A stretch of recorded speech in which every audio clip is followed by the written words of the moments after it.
Dan, cheers. To what? How many hours? We've just spent about 3 hours, has it been? 3 hours? Has it been longer than that? That's optimistic. Has it longer than that? Trying to fix, because of the absolute shit show of the microphones from last time, it's been one of them things where it's something that's got to be right this time. So Dan brought a load of kit down to try and make the audio stimuli better, and it just ended up he's just fucking installed all sorts of stuff on my laptop which has just bricked it.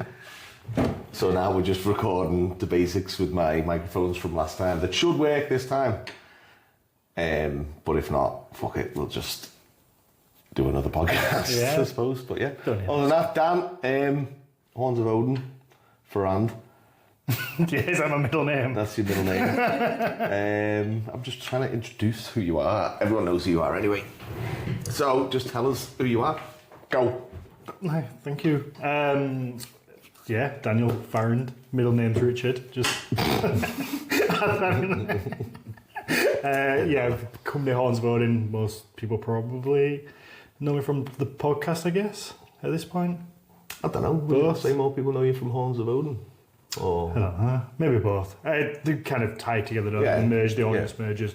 So yeah, I have the Nordic Mythology podcast. We've done nearly 300 episodes at this point. You would think I'd know how to set up microphones, but technician. Tends not to be lapel mics, I guess. You shitting on my microphones? No. I have a microphone that I don't move. No, I know. Yeah, then Horns of Odin has been, it's the 10-year anniversary this year, which is, well, since I started it officially, it's probably about 7 years. So hopefully no legal entities. On the books kind of. Yeah. Well, it started as a hobby. So I bought a horn from Jorvik. Was, I don't know if I've ever told you this. I don't think so. I think that's learn if you as well. Probably told everybody, yeah. So I bought a horn and I thought it was a finished drinking horn. This is when my introduction to Vikings was very much the TV show, and I was just a little, probably people that I tease now. I don't tease anymore. But yeah, that kind of like Viking bro, I was probably very much that interested in the Vikings. I took it to an extreme, I guess, from there, taking it to a business and a podcast. But I bought a horn. Turned out it wasn't a drink, it was a raw horn. It hadn't been cleaned inside, hadn't really been lined.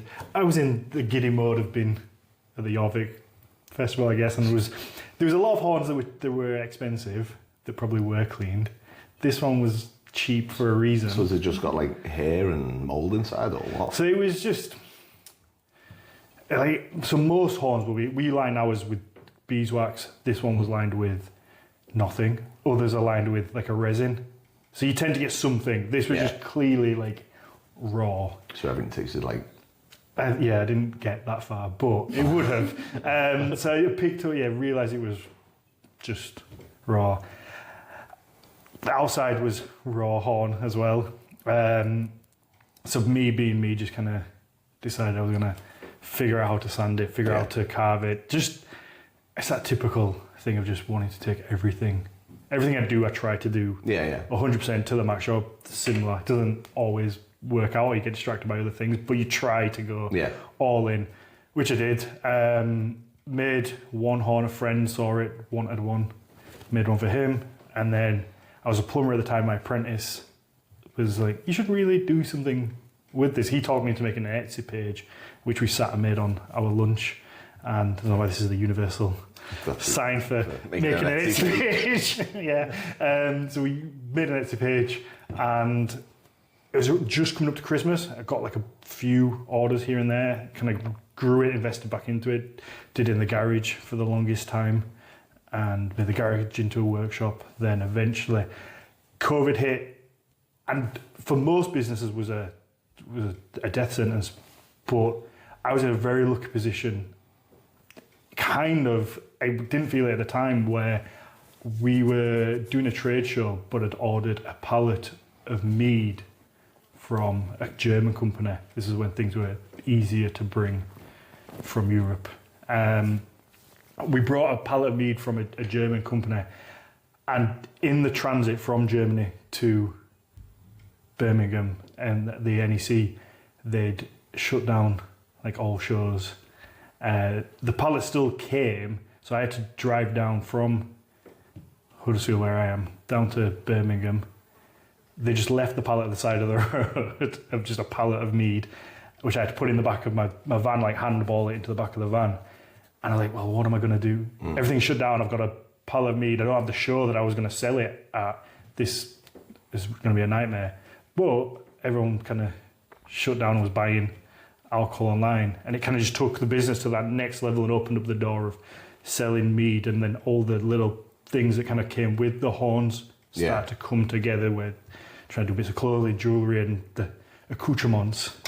Also, because if there's any time alcoholism was like a massive boom, it's probably COVID. Yeah. Like, so And online purchases as well. Sitting at home getting drunk. that's what I mean, yeah. Going to buy stuff. Yeah. Because it was the same for our place as well. It was like, as soon as the gym shut down, I went on to online sales, and yeah. it was good. I mean, you know, not for everyone, but Yeah. worked out for us. That's it. So then that took the business full time for me. Up until then, it was a part time. I'd been stepping back as a plumber. I'd went from employed to self-employed to 4 days a week to 3 days a week, and then took the leap. I remember when you did that. Yeah, That's good. and took the leap then, and then it's just been kind of onwards.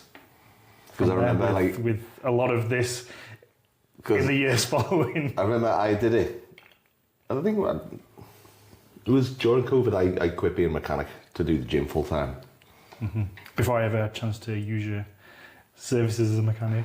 Yeah, not doing it anymore. I always wanted a friend who was a mechanic. Not anymore.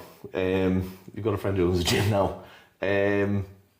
But again, leaving that safety net was like, there's this old cliche thing of like, if you've got a safety net, you'll fall.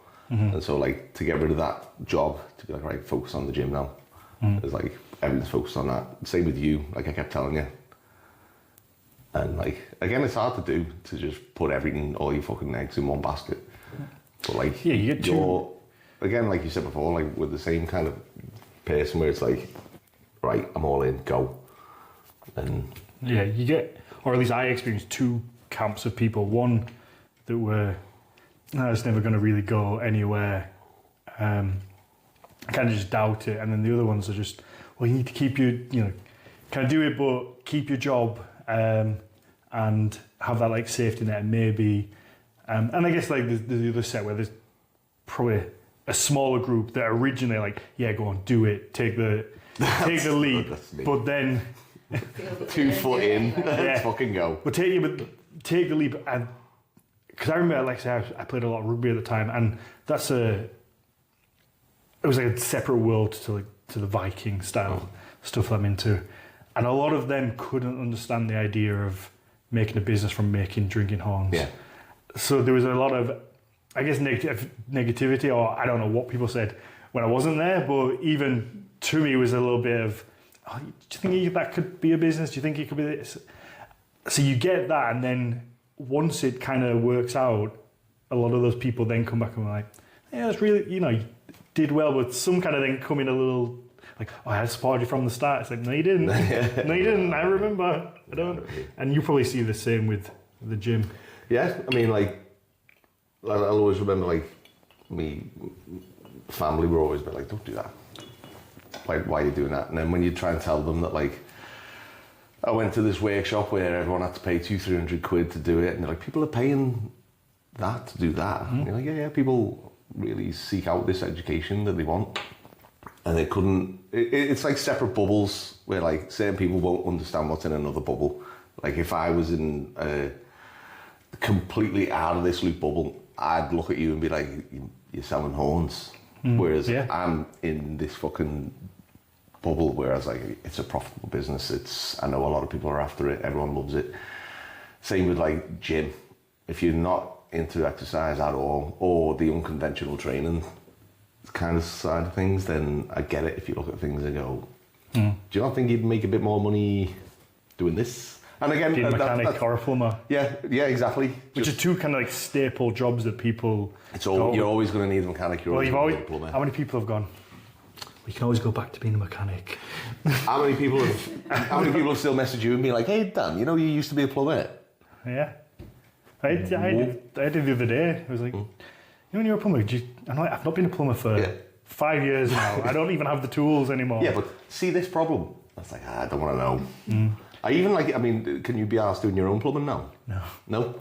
If I've got to do brake pads, which is like a half an hour job, I'd rather just take it to the garage and be like, just do that. I can't be asked. I don't want to do it. Yeah, but that also, because I don't want to knock on plumbers at all, because I think it's a good job.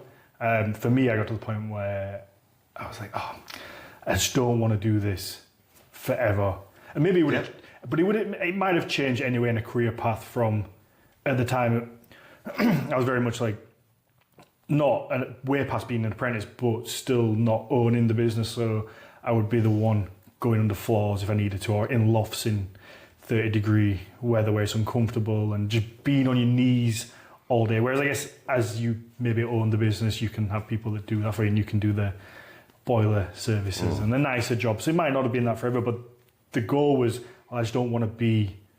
And sometimes I saw it of 60-year-old guys that I liked, and they were really nice people, but they were still just kind of in that same place of being like an electrician, but he's having to like get dust, like covered in dust, or like work on his knees and complain about his knees being sore. And like, I don't, not to knock to anybody else that is in that position. I don't want to be that 60-year-old who's covered in dust and like just dying to retire.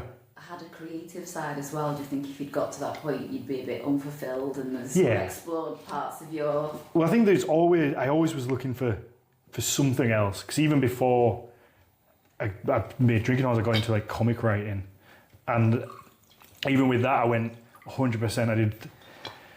Wrote like a horror comic and found like some artists to do it, and had a Kickstarter and raised I think it was like £6,000 on Kickstarter to because comics are expensive to make. You wouldn't necessarily think so, because it's just like, I guess, some panels with some sketches in to really reduce it down. But it's like $150 maybe per page, 22 pages in a book. Quick maths, that's $3,000 ish. Yeah, I think. I don't know. $3,000 ish like just for the artwork. Then if you have like a letter or an editor and all that stuff, so it kind of disappears. But even then, I just went 100% in with that. I was like, I could do this rather than being a plumber. So I think I was always looking for that one thing that would stick. It's just the horns thing kind of... Stick to take you away from plumbing. Yeah, and I think they both... at one point, they were both kind of together. And I was like, I actually really like writing. Probably would be terrible at it now. I wouldn't want to go back and read it. But I was...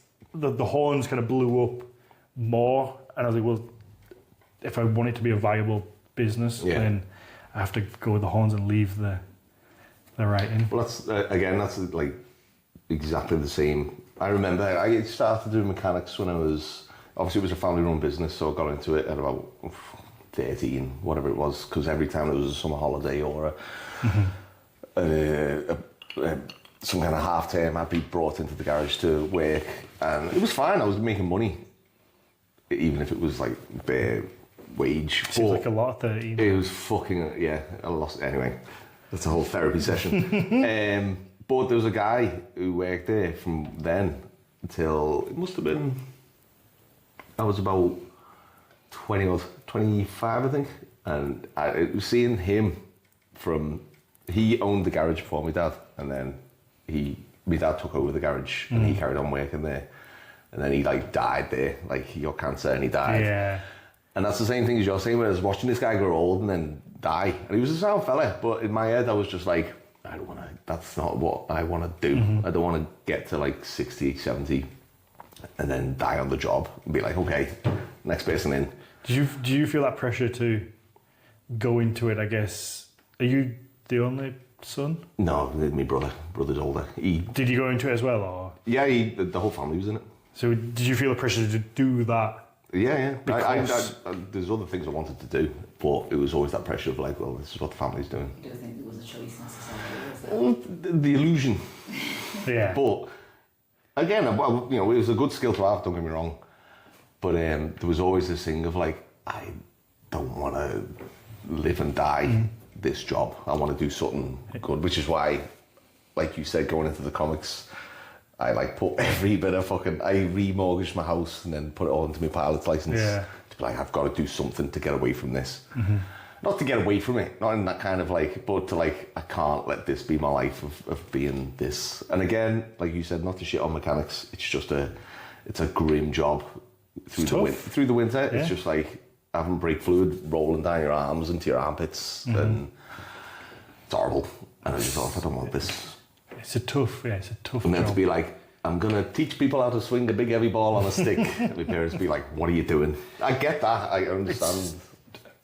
Yeah, I guess they probably understand that conventional gym Yeah. a bit more, but Yeah. also niches make money as well. Niches are kind of it would be impossible to try and compete with, I don't know the big gym around here is, but like a JD gym or Bannatyne gym, any of those gyms, you can't compete with that because they've got endless budgets. They've got saunas, steam rooms. You have to have that kind of niche to it. That was the main thing when I first started. It was like, I've got to charge something to warrant the fact that this is a gym that's tailored to people. And it was like, okay, we'll do, I think I started at £30 a month, maybe cheaper, I can't remember. No, I didn't even charge memberships, it was walk-ins at first, it was £5 a go. And then I got talking to someone, and because when you're new to it, you don't know what you're doing. It's just like, this is what I want to do, but I don't quite know how to fill the room for it. And then I shit my pants charging memberships because it was like, I've got to ask people, like, we're not doing that anymore, we're doing this. And then people just paid that. But there were some people who were like, well, if you're charging £30 a month for unlimited classes and a gym, there is a JD gym down the road or a Pure gym that's charging 15 quid for the month. And I can use that 24 hours. Have they got lift, like... No, they got fuck all. It's have they got a shit like 24-hour commercial gym. Have they got a log press? Have they got a yoke or any of those things? It's not about Some that. gyms you can't even deadlift. Yeah. It's not about that. It's about the money. It's about, well, it's 15 quid there. And again, there's people who aren't in the bubble who don't understand that, well, this is this and that's that. And it's classes, though. You're paying for an expertise. And everybody works out better. But it's exactly the same as yours, where it's like, I've bought this horn for this much, your horn's this much. But like you said before, this horn hasn't been fucking coated in beeswax or tailored, it's just a horn. Well, but no one sees that little details that you put into it. I think the value added by the art, isn't it? And I think there's something comparable with the gym as well, like the value added with the community and the vibe. And like we said before as well, it's like not everyone's in, like, people aren't buying from Horns of Odin, buying from Dan.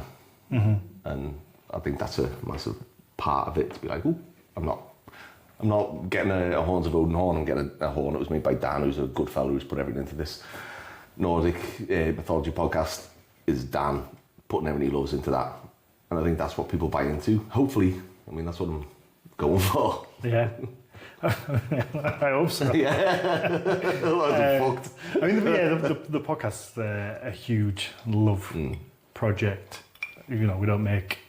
We make some money off it to pay for the editing, which makes it... Because if I had to edit the podcast, I couldn't do it because I just wouldn't have the time. So the money we get through Patreon kind of covers an editor and some equipment and the streaming services and all that kind of stuff. So it's very much a passion project in a sense of that I turn up, give like every Sunday to sit down and talk to some amazing people. I can't, the guests we've had on there are an incredible list. So I get to learn from the best scholars, speak to actors, speak to musicians. So that's kind of the payment, I guess. And there is an advertisement aspect to it. I can't deny that there isn't. But I just love doing it. It's fun. It's fun talking to people. That's why this would be so, because we were genuinely friends, and I rarely get to do one in person as well. That's why I wanted to do it like this, because like as much as I enjoy watching podcasts and that, I like talking to people, but there's always not to shit on your podcast, but there's always a disconnect. Well, there is though, especially if it's people that have, like a lot of them, they're in a different country, different time zone. Yeah. The main language will be maybe different. Yeah. It will be English. English will be their second language. I'm very grateful that they all speak English. So you've got all these kind of barriers. We do it over Zoom. And I think I've got pretty good at kind of learning and seeing where people are. But there is that thing where for us, we're friends first, and we get to sit down and chat, and you kind of read off people. You know, we know each other. I would be probably able to tell if maybe I said something that was wrong or you said something, and you can kind of just see when someone's going to talk and that kind of thing. Yeah, and no, I know what you mean. It's just, again, there's limitations to this kind of podcast and there's limitations to doing it. Well, I guess the limitation with this is you have to have people. I've got to have people in my house who I trust that won't go through me underwear drawer or... Oh, well, I can't promise I won't do that. No, it's all right, I don't mind.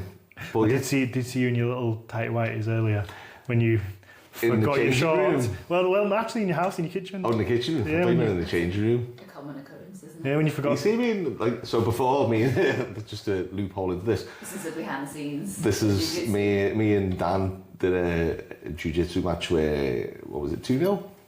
No. 1-1. 1-1. But afterwards in the changing rooms, I had the tightest pair of tighty whities on that where it was, because it was that hot, they weren't white anymore, they were just brown. Was that sweat or... I don't know what it was. Was that fear? But I remember... Fear from the face off. He's talking to you. And who else was in the room? I can't remember. There was Charlie. Yeah. And... I can't remember now. But it was the quickest trouser change I've ever done. Because I was just like, oh my God, this is horrendous. Yeah. White underwear's a wild choice. Well, I didn't think forward. Jiu-jitsu. I didn't think ahead. It was, I was just like, wow, let's go. But either way, they auction those off to the highest bidder. Burn them. Hey. Burn them. There is a small group, probably maybe not even small, there is definitely a group of men who would buy those. 100%. Also Dan's head. Well... Pass them under the table. There, 100% there'd be a group. Yeah, I'd rather not. But would you though? If somebody said, "I'll give you £1,000," so right now, let me tell you this story, right? Would you? And I want to know your feedback on this because Beth is adamantly against it. But in you didn't meet him today, but there's a guy called Nathan, and he knows someone who will pay £200 an hour. £200 a minute. To say, I send a video of me tickling your feet to him, he'll pay £200 a minute for that. Yeah, if I was flexible and if I put my feet up on the table right now. Well, no, it'd be, the deal was, he put a video on of me and him, doing jiu-jitsu, and then he messaged him, and he's paid the money to other people, so he's legit. Mm-hmm. But he messaged Nathan to say, he reviewed. If you and this other guy, me, tickle each other's feet, I'll pay you £300 a minute. You've got to giggle and not like You've got to enjoy it, because I said I would enjoy it for £300. There'd be no pretending. You've got to fake. You've got to. Yeah. I said to him, do I have to laugh? And he's like, yeah, you've got to pretend that you're enjoying it and you're laughing. I've got a good hee-hee.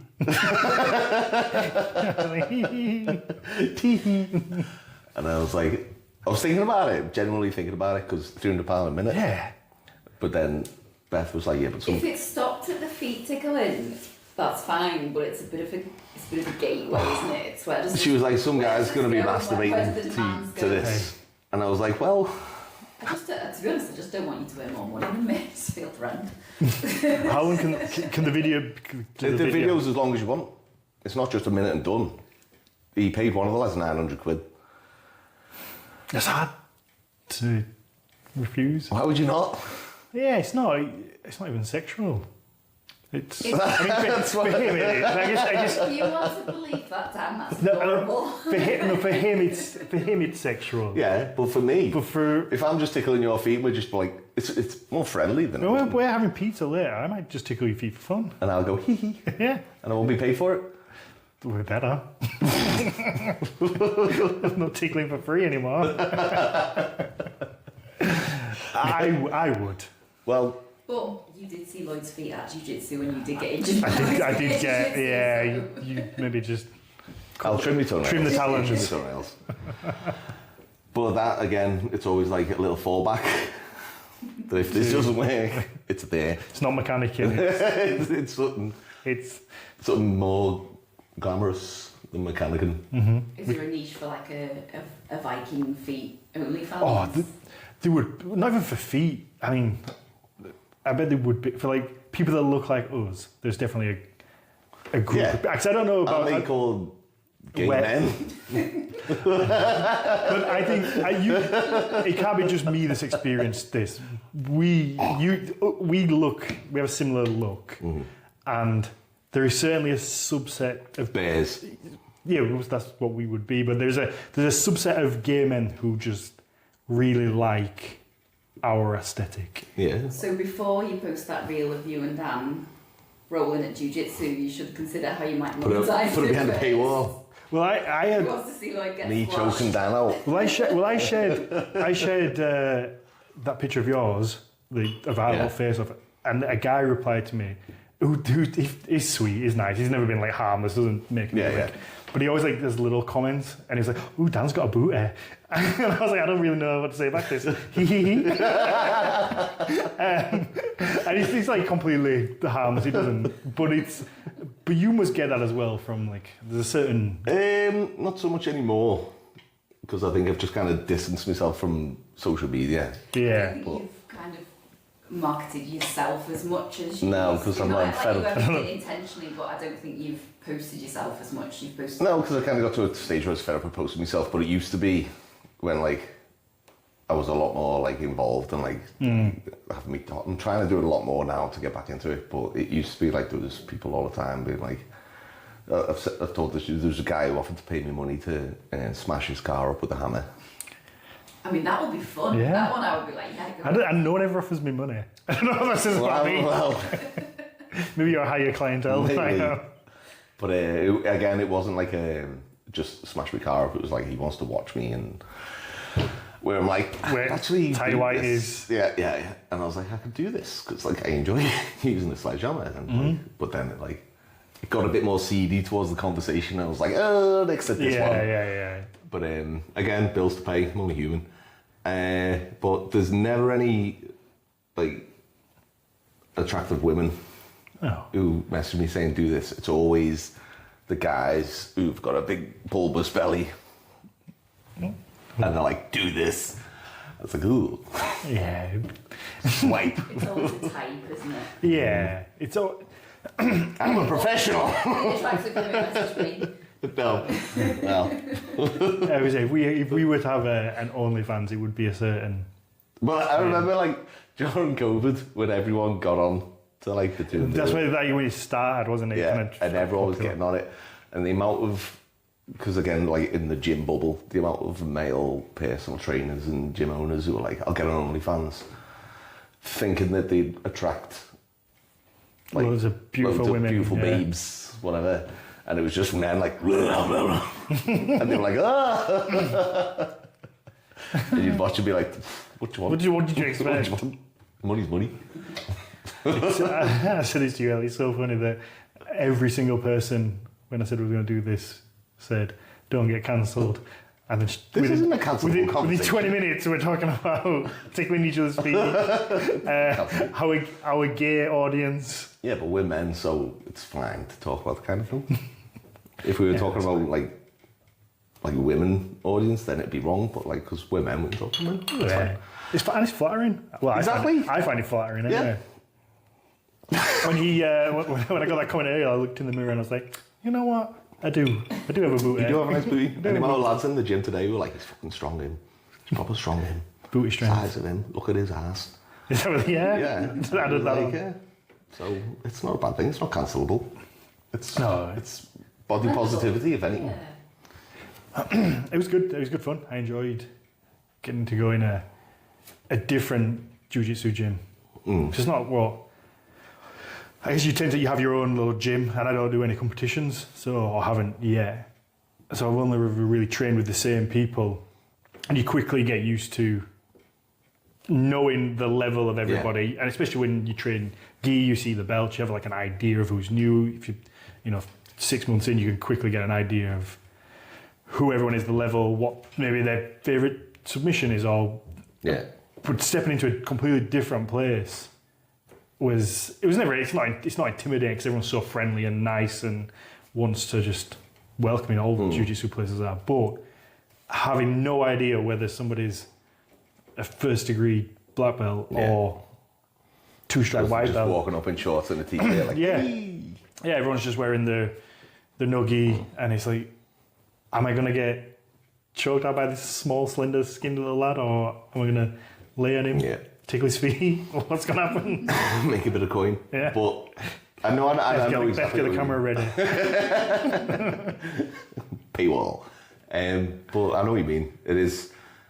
Because it's on the other side as well when people bring... I've been there when people bring someone else in, and it's like, right, how do I approach this person? I don't want to be a knobhead and just go full steam on them. Because they might be, just here to have a bit of fun or whatever. Well, that's the other thing, I guess. They, unless you say... They have no idea what level I am, and obviously I'm still pretty new. Well, I had no level what you were at, so I didn't... But I've never seen you do any rolling or anything, so I was just like, he's done it for about a year, maybe more. I split it up, so I did the beginning of this year, and then I did maybe 6 months, maybe like 4 or 5 years ago.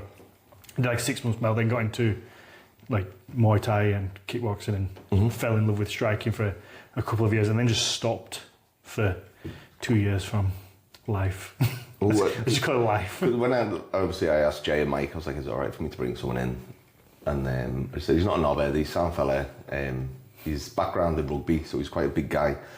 And he's done jiu-jitsu for about a year, 2 years. And he was like, oh yeah, sound, don't worry. And then when I said to everyone in the MMA group, it's like, I've got my mate coming tomorrow. And everyone was like, what's he like? How big is he? And that just made me laugh because I knew everyone was just like, oh. And then when you walked in, it was all sound, it was all good. But it's not even the biggest guys who are the biggest threat. It's the little ones. Again, that's why I said when you were going against Harvey, I was like, watch him, because he's a fucking bell end with his legs. He'll just fucking choke you out of nowhere with them. But I think that's what's so humbling about jiu-jitsu for probably both of us, that it's not a big person's sport. It's a flexibility sport and speed based. So there's tons of submissions that I can't even do because I'm not flexible enough for it. And it's very humbling to have somebody probably like maybe not half my weight, but 3/4 of what I weigh, being able to just make me like, get off me, please don't break my arm, please don't kill me. And it's a humbling thing to do, and I think also not to come across as like arrogant, I guess. Like, I've always been athletic and been able to pick up new sports, obviously not to like to an expert level, but pick up a new sport relatively quickly. So if I go play badminton, I can kind of work it out with hand-eye coordination and be at a decent level fairly quick. But with jiu-jitsu, it's just, you can't. No. It's so big and so vast and so complicated that it's an ultimate leveler, and I think that's what keeps you going back and keeps you entertained. It keeps you really... Because there is a massive like FOMO thing of it, of like, it's like, you don't have to go tonight, but it's like, I do, because what if they're learning something that I won't know next time, and they use it on me, and I need to know this thing because I don't know that, and what if I miss this integral part of this fucking huge thing that I'll never know all of anyway? It's mental. And it's like, again, like I've said before, like I think about it all the fucking time. When I got my first stripe on my white belt, I was like, yes! Yeah. And I took a picture of it, and I remember, like, it fucking makes me toes cringe. And, like, I took a picture of it, and then Mike, my coach, was like, "Oh, well done, mate." I was like, "Yeah, I think I'm starting to get it." And I think about it now, I was like, "Oh my god!" Like that far down the line, I still don't fucking get it. But it's crazy how with that stripe that's just tape, A bit of fucking electrical tape around the end of your bell, and that means the world, because it's a symbol of like dedication, and I think that's one of the reasons why I probably stopped doing it the first time round. Was our gym can, by their own admission, not always the keenest when it comes to grading. They don't, because that's the other thing with jiu-jitsu. I don't know about your gym, but most places that I've seen anyway have like, there's no real. This is why one of the big maybe academies that have like some sort of structure. Most of them are just, you get your stripe when the coach looks at you and feels like you're ready. I don't know if yours is. No, ours, like, Jay's got this curriculum that he'll go through, and obviously he won't just do the curriculum and give you the stripe. It is the same thing where it's like he's done things where he give people belts or stripes, and then he's pulled people aside and said, "This is why you just need to work on this." One of the main things I remember when there's this whole, like, when I got my blue belt, it was like, he'd get people in and he'd do a Shark Tank, and you'd be like, "This is it, I'm going to get my blue belt." And then you wouldn't get picked, and you'd be like, "Huh." But it's not like it ruined your day. You'd just be like, "Wonder what that was about." And then afterwards, Jay'd be like, "Here's what you need to work on." And he always used to say to me, "Stop using your strength. Use the skill, then bring the strength in." So for a bit, I just didn't use any strength. I just tried to use all my skill. I was getting my ass kicked to me constantly. But then once it clicks that, like, the strength's always there. Yeah, you use the strength when you need it and the skill. But like, it was that one thing where he just said, "You just need to focus on this for a bit." So just went through the trenches of getting it, and then. So for us, it's more when they feel you're there, you get your stripe. Yeah. It means a lot because it means you've been kind of noticed. But there isn't that clear structure or goal that it's like, "Oh well, I'll probably get a stripe when I've completed this many classes or we've learned these topics." So I think the first time around that became a little disheartening, as like, I'm really trying here, but it's not really been notified. And maybe that's looking back, it was probably a little bit naive to the whole sport of jiu-jitsu, but that's kind of how I felt. So then I was like, "Oh, I'm going to start doing striking," and striking is easy to fall in love with. And so then coming back to it, I was very much of the mindset of, don't get distracted by striking. Just stick to jiu-jitsu 3 times a week and just really kind of. So then when I got that first stripe, it was like, this is from when I came before, and like now it's like, it just means you can't help but have a big smile on your face. Everyone needs a little bit of approval. It's like a grown-up pat on the back to be like, "You're doing it." And again, it like you said, it does seem simple that you get an electrical tape on your belt, but it's just that little bit of validation or whatever that, like, it's more meaningful as well when it's not constant, isn't it? It's like it really means something when you do get it. Yeah, so we have, I think they do a kumite, which is it from Bloodsport? Yeah. I think. Bloodsport or kickboxer? Yeah, it's one of the two. I can never tell the difference. And which is the one with the Skittles. Yeah, so they do like a kumite every summer and winter, where they'll have like a mini tournament of like the white belts or blue belts, and the winner gets a belt, which is fun. But obviously you've got to show up and battle. I've never done one. It seems like it'd get very fucking competitive. Very violent. Yeah. But that's it, different schools. Again, there's no blueprint for different schools, is there? Everyone does it kind of their own way and teaches it. It's Kumite. I'll bring that one up. See if they want to do it. That'll just end up people getting fucking arms snapped and everything everywhere. Because it is like you can see it in people and like, I didn't get called. I haven't got mine. Yeah. And it is, but at the same, as you always say, like, don't chase belts. But it's hard not to keep your. Like, but the thing is, they take years to get. And obviously, the further along you get, the longer the time period really is between. Do you still do any of the striking? No, I would. Every time, because we have classes running consecutively, and we'll have like the jiu-jitsu and the striking over here, and I'm always like, I have this naive, like, I know it's like a really fucking, it's not true, but I have this thing of like again, I've done my boxing and my Muay Thai and everything, and that was when I was in my 20s, and then I went back to it when I started doing the jiu-jitsu, and I was like, I'll get back to my kickboxing and stuff. And then I started getting punched in the head, and I was like, I don't like this anymore. Don't like getting punched or kicked. I'd rather just cuddle and choke people out. But in my head, I'm like, I still want to do it because I still want to fucking obviously be able to do it. But it's like, I know how to punch and kick people. I don't know how to murder people, cuddling them. And again, I know it's more psychological, and the art of punching and kicking it's not just punching and kicking. There's a lot more to it than that.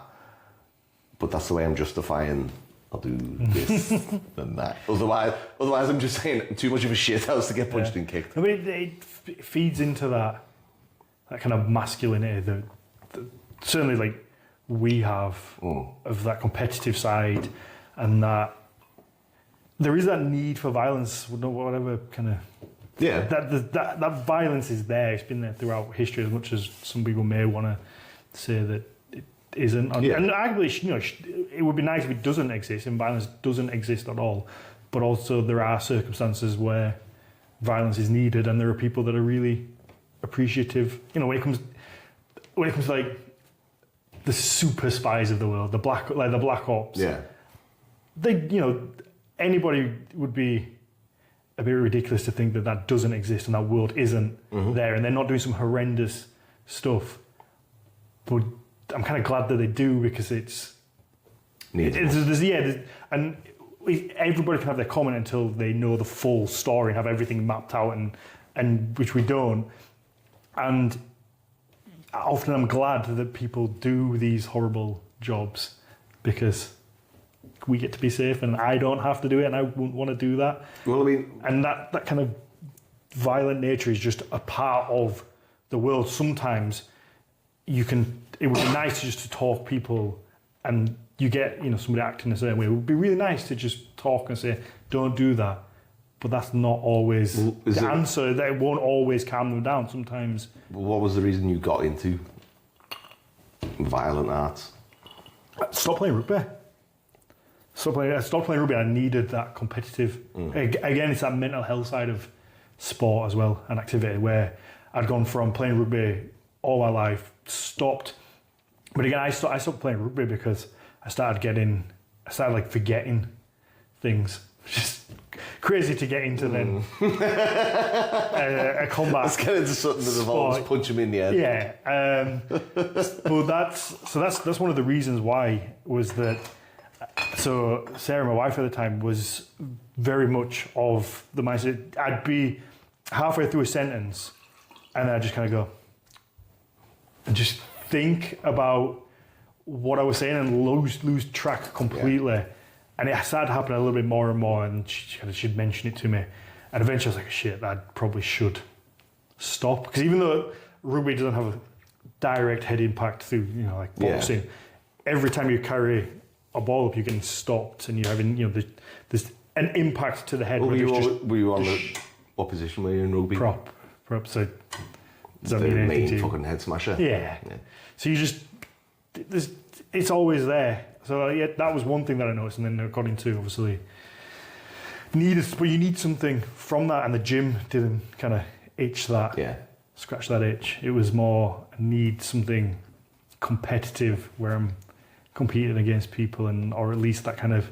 Yeah, that little... And again, it's like...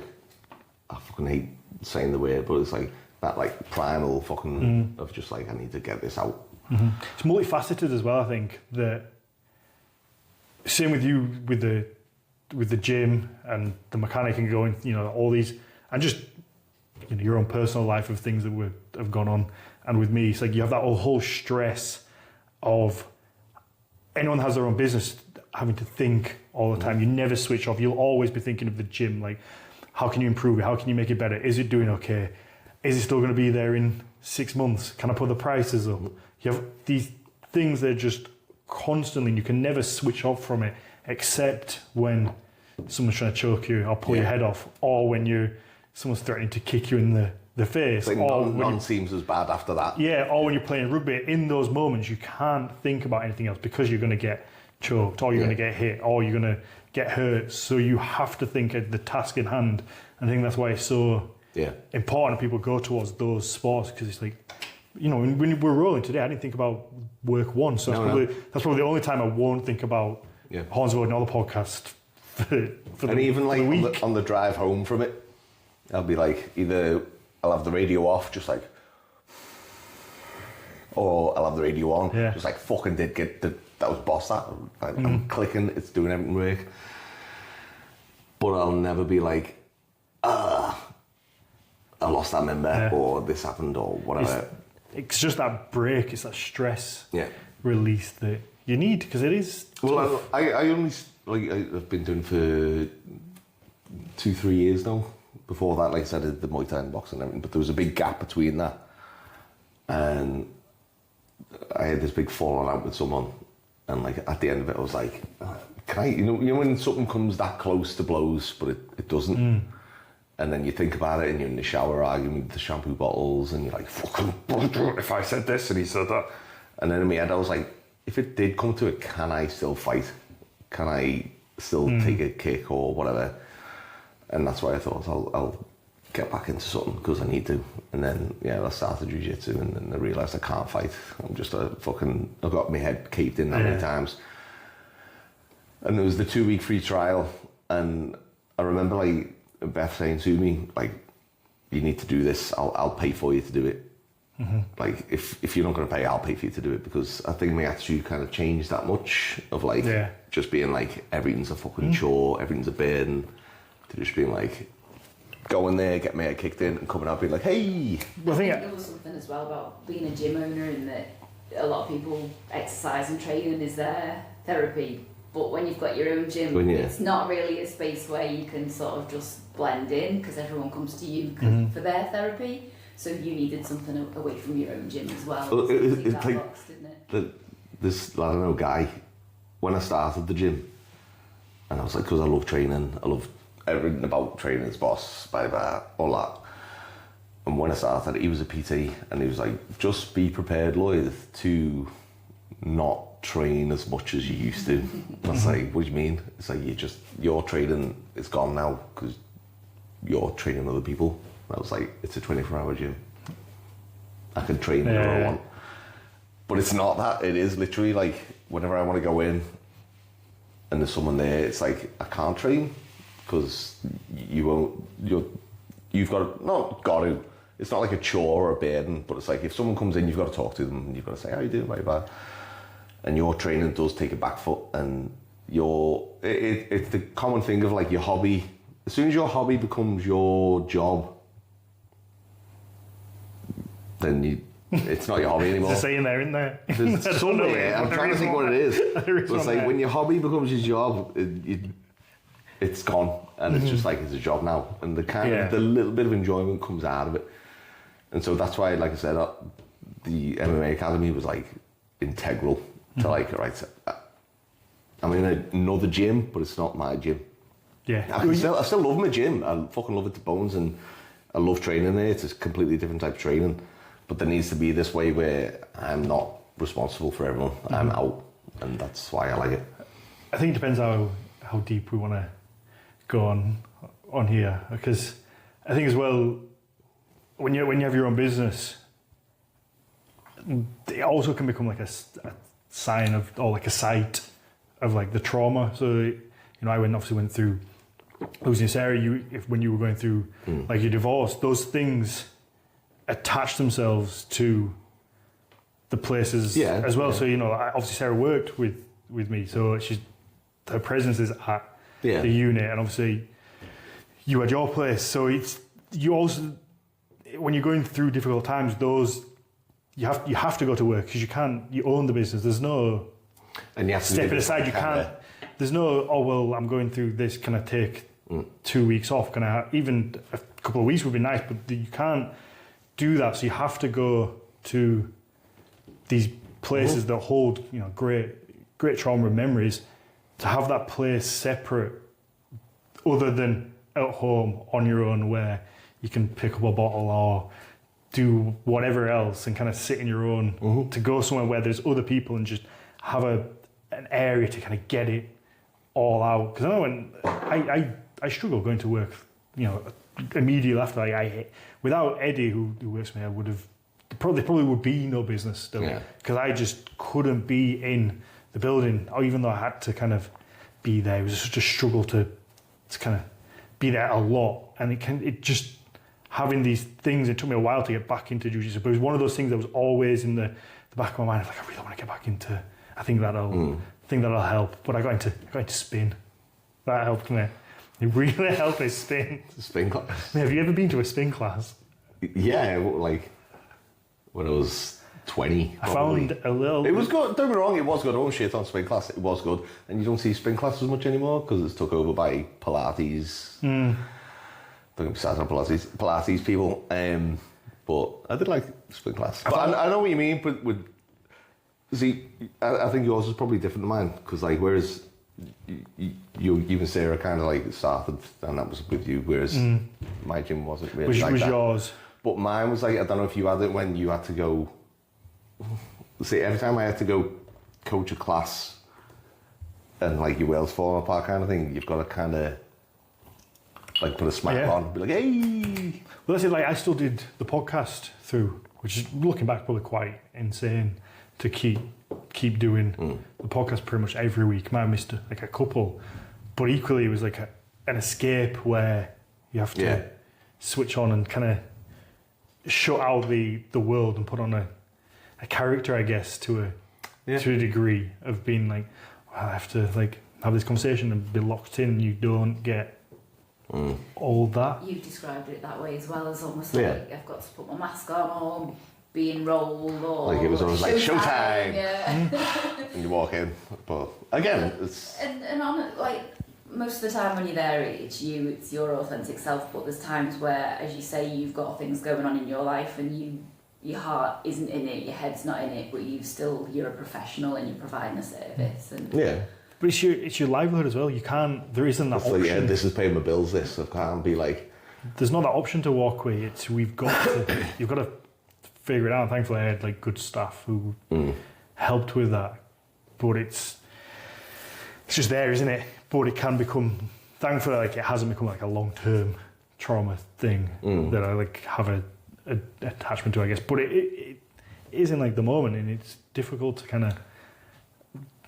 You don't want to. It's easy to run from stuff, isn't it? I guess It's one of them as well. Like you got to have the people there, like to recognise what you're going through and to be like, right, this guy's. Let's take over for a bit. Let's put him in the back, kind of, and that helped me a lot. Like especially like with Beth, she kind of realised after a while that like I was fucking struggling a bit and took over and helped with a lot of things, and then.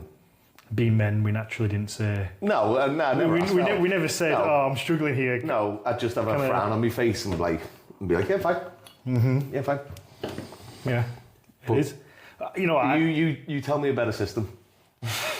I have to give it like a lot of credit to. I mean, first and foremost, getting Rocco, the little dog. I think there's something. That was a big turning point for me of like. Being accountable for something, because the business was the business, and in like your lowest point, you're like, well, fuck it, if it burns, I don't care, because you just kind of you don't care about anything. But above all else, I'm an animal lover through and through. Like I would never see anything hurt. So getting a dog that is responsible, that I'm responsible for, and I have to, you know, he wakes me and looks at me and he's like, I need to go to the toilet, I need feeding. That kind of gave me a switch from I'm now accountable to something. I have to get up every morning, because that's the other thing of being your own boss. You can go, well, actually I can't be asked going in right now. I'll go in not 9 o'clock, I'll go in at 2 o'clock, or maybe not even at all. I'll go in tomorrow. You can do that. It might not be the best thing for the customer, but you can do it. Nobody's going to force you and drag you in. Whereas having like something responsible for you, you always had your kids, so that's different. Whereas you know, I don't. So I had like having this little guy that looked to me every day. It's like, oh, I've got to get up, I've got to take him for a walk, I've got to kind of make an effort. That was a huge change. And I guess I kind of went down a route of like talking that I went to Andy's Man Club, which I think is a great organisation. I don't know, do you have them over here? No, I don't know. So it's like it started in Halifax after a guy called Andy committed suicide, and it's like I think it was started by his parents, but there will be one somewhere. Are these the walks? Are these the walks? No, so it's basically it's a meeting. I think they're always on a Monday, 6 o'clock. It's about an hour and a half, and it's a kind of peer-to-peer talk. They don't call it therapy, even though it can be quite therapeutic. But I think at some point there must have been like 40 guys who'd come down to the one in Huddersfield, and there's a couple dotted about Huddersfield, so there's obviously a clear need for them. And you separate into like 3 groups depending on how big it is, maybe 10 people in a group. And the idea is that you have like a ball, a talking ball or whatever, and you kind of there's 5 questions. You go around the room, you introduce yourself as the first one, because there's always new people. And then it's like, how's your week been? And then, so that's like your opportunity to kind of get anything off your chest and just talk about anything that you want to talk about. And it always finishes on something better, like give us a positive from your week, to have a spin and then like a little jokey question at the end. And that, even the first week when I went, I didn't say a single thing. Just sitting in that area and kind of just guys talking. That's all it is. Like, just sit in a circle, and people have been there for years. Some of them will find great helping it would just have the ball and just talk openly. And like I say, I didn't say anything the first time, but it was just so cathartic in itself. I was like, oh, this is quite cool. I think that was like, quite a big step for you as well, wasn't it? Kind of accepting that you needed to seek support and then actually actively doing that. But I think that's a really good kind of happy medium between like one-to-one talking therapy and counselling, which is such a loaded word, isn't it? Of actually that peer support is like really valuable. It was, I got so much help from it. I like, and really,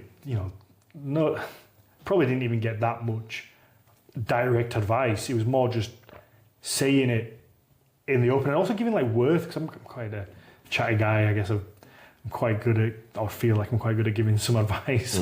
So like I was able to like talk to other people and kind of help, and that gives you some worth and happiness of like it's just a little community, and I certainly got value from it at the time. So I think they're like so important.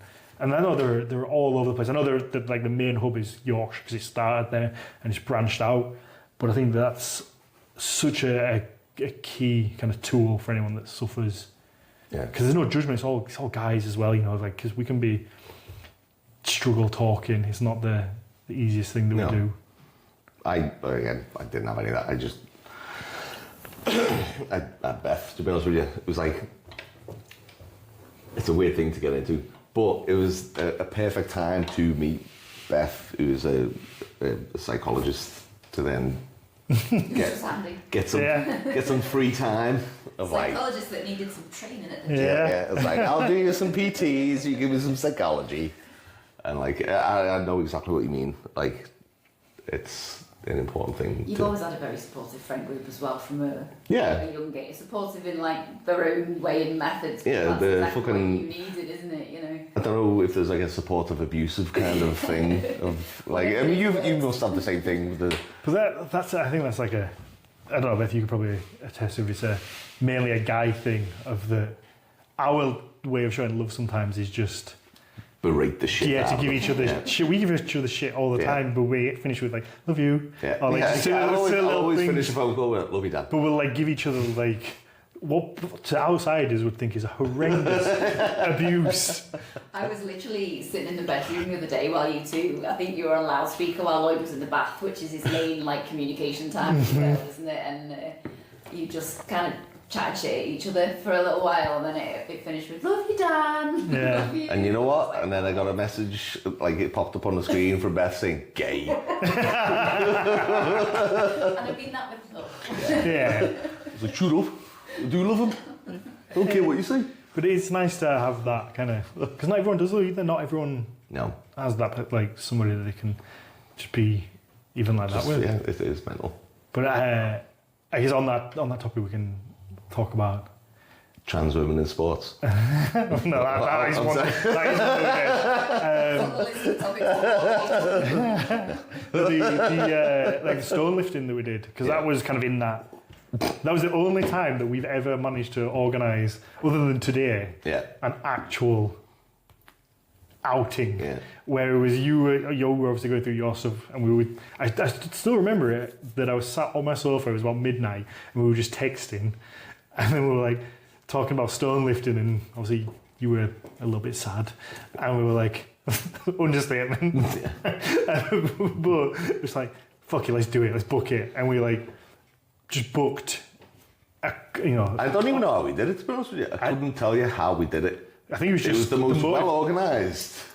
I don't think you've ever organised a holiday. No. I don't even know who organised it. Was it you or Scott? I think Scott. I think Scott might have been there. Scott. It can't have been us. No, because it fucking must have been Scott to like organise, right, we're going to do this stone, this hotel. Well, no, we had the plan from... I've forgotten the gentleman's name, the guy who does the stone lifting, the Scottish... Jamie Corrigan.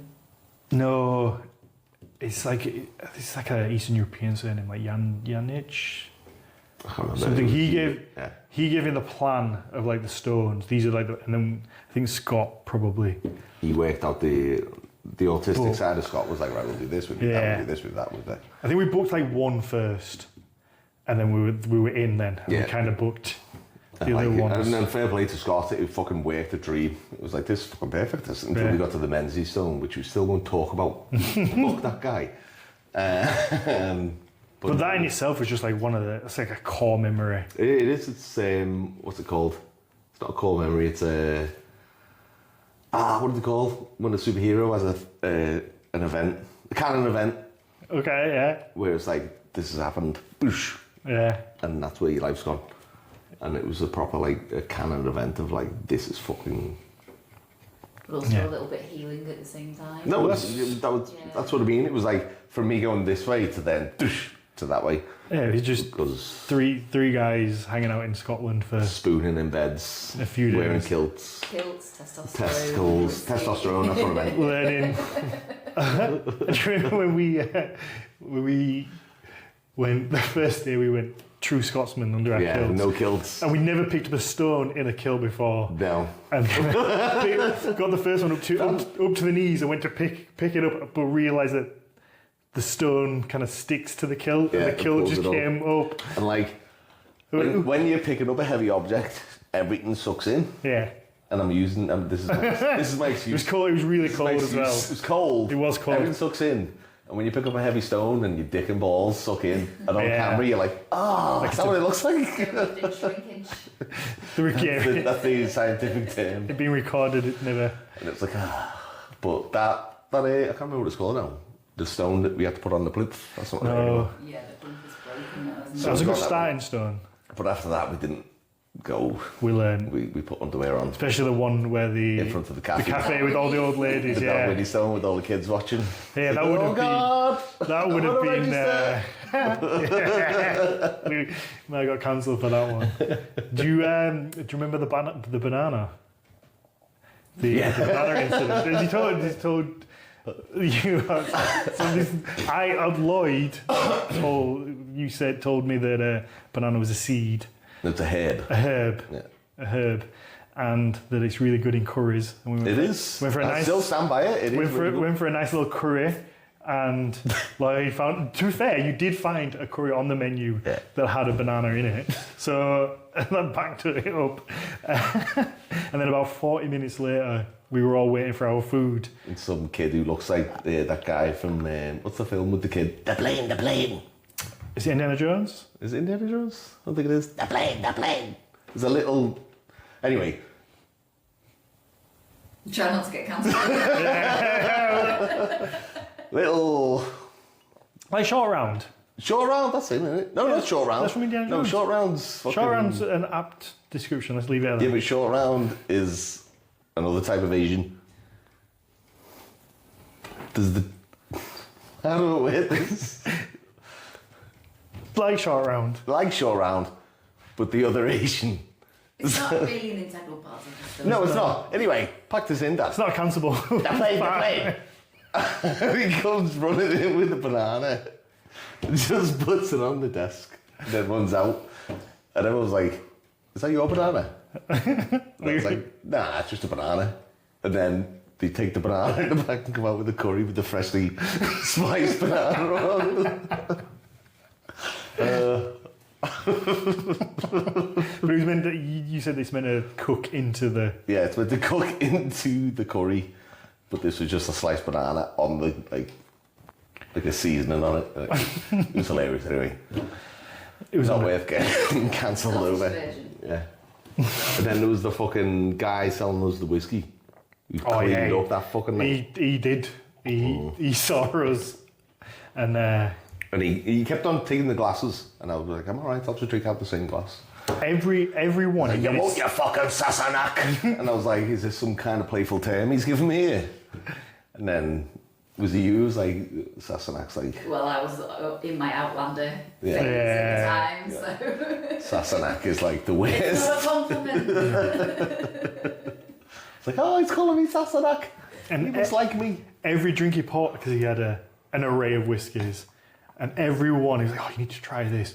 But he always made it sound like it was free. Yeah, this is lovely. Oh, try this one. Yeah. Try this one. Not a single one was free, but yeah. We got to the end of the night, we were like, holy shit. It was worth it though. No, it was good. It was worth it. Went wild swimming as well. I forgot about the wild swimming. I'd say wild swimming, it was more wild dipping. Yeah. Because we got like up to the testicles and it was like, we're out. It was fucking freezing. And then the main thing I remember about that is when we were walking home and it was just zero light pollution. Do you remember? And it was pitch black. That has to be one of my just favourite memories because I've never seen the sky like that. Like just the night sky of just. And it was like if I walk into that forest, I'm gone. There's no way I'll be able to find my way back because you couldn't see. I could put my hand like that, I wouldn't be able to see it. It was mental. We'd had some beer and Scott tried to arm wrestle the entire Scottish pub, which was an experience. It almost felt like he was going to come to blows. Yeah, because there were people who were like, you need to stop. You need to stop your friend. Because Scott was just like, arm wrestling everyone. It's like, stop it, Scott. You need to start an arm wrestling club up here. Then we walked. But it was the way Scott was probably like, he'd be like, oh yeah, that's good. That's really, oh yeah, really. Yeah, really like patronising as well. To a degree. It's like, yo, you're doing really good. Like when you arm wrestle your dad and you're a kid, and it's like, you're going really good there. It's like, am I? And then people were like, you need to get your mates out of here. It's like, all right, we'll go. Yeah, I was walking back when I was down that long road. I think did we sit down for a while? On the bicycles. It was like a bicycle. No, there's the bike. No, when we could see the night sky, because we were walking, it was pitch black. Yeah, and then these random people came out of nowhere. Yeah.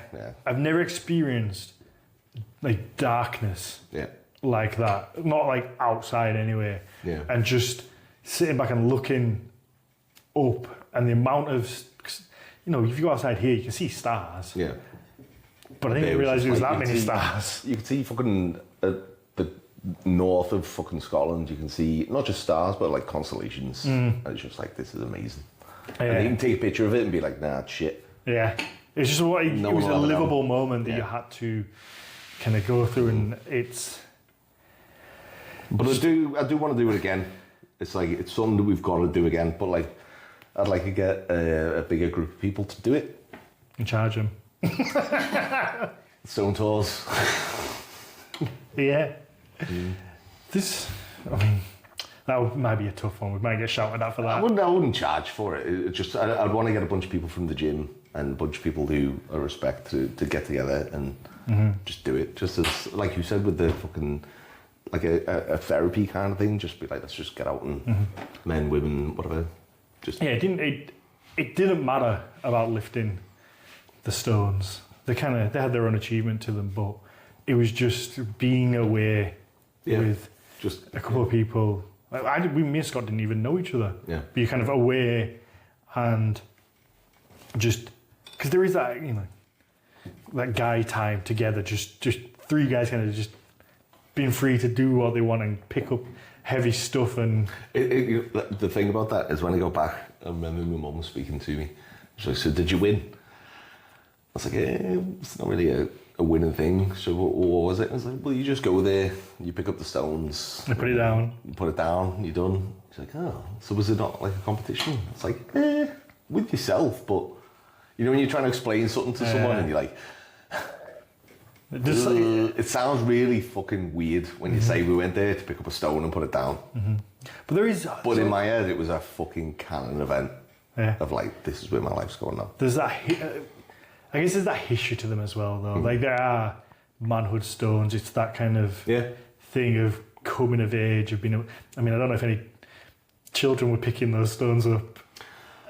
I don't know the age.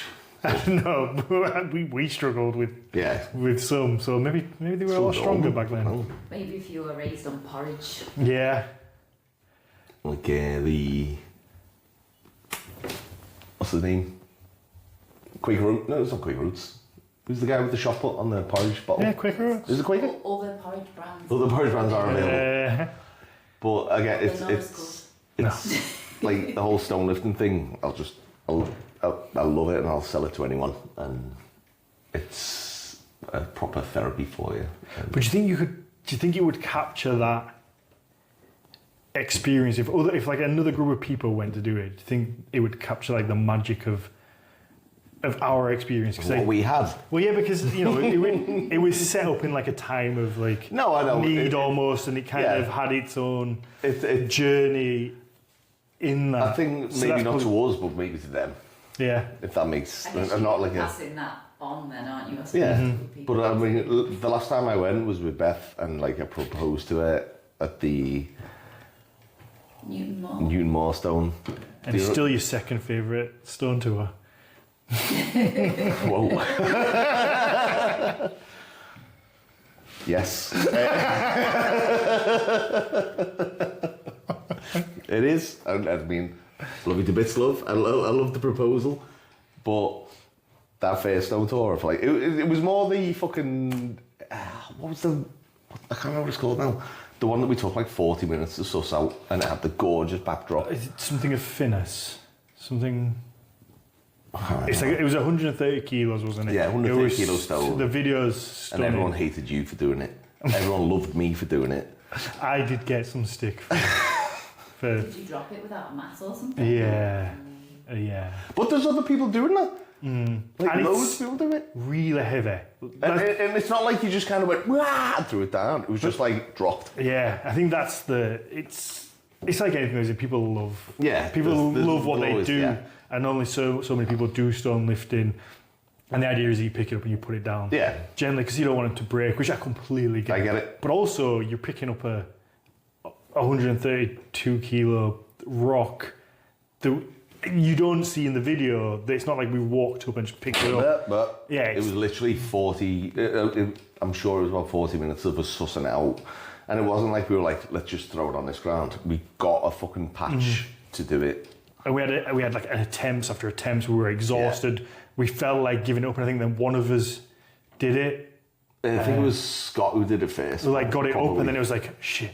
Now we know it's possible. We can do it. I remember I was the last one to do it. Yeah. Because I was like, I can't fucking do this. And we've got you to do it. Yeah. So it's like there's that whole thing to it. I was like, oh yeah, I was exhausted. That's why I dropped it. Yeah. I would have put it down if I could. Yeah, but I was fucked. But. And we posted online expecting to get a load of well done. a load of nice compliments. This man is the worst guy on the planet. There was a stone guy who shared it. He took the video and then shared it. It was like, this is a terrible example of what to do. And I was like, I think we were still driving to the next stone in the back of your car, and I'm like, oh my god, I'm hated.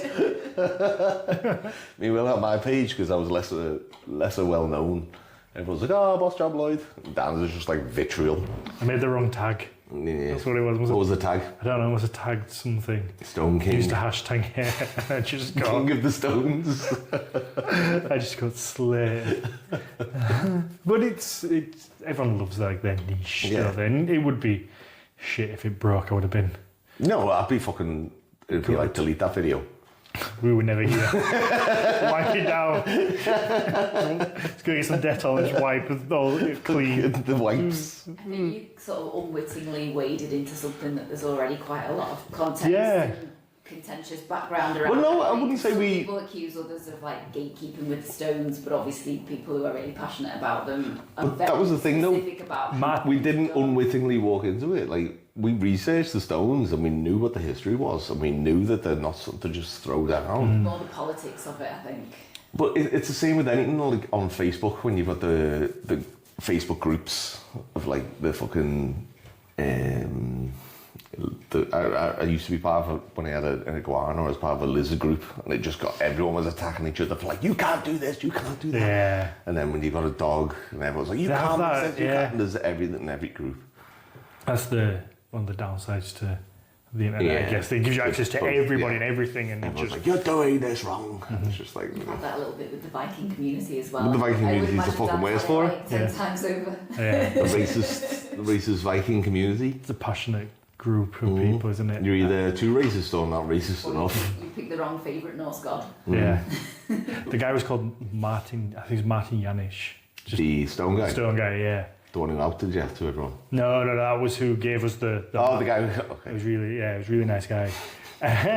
But yeah, the Viking community is... That's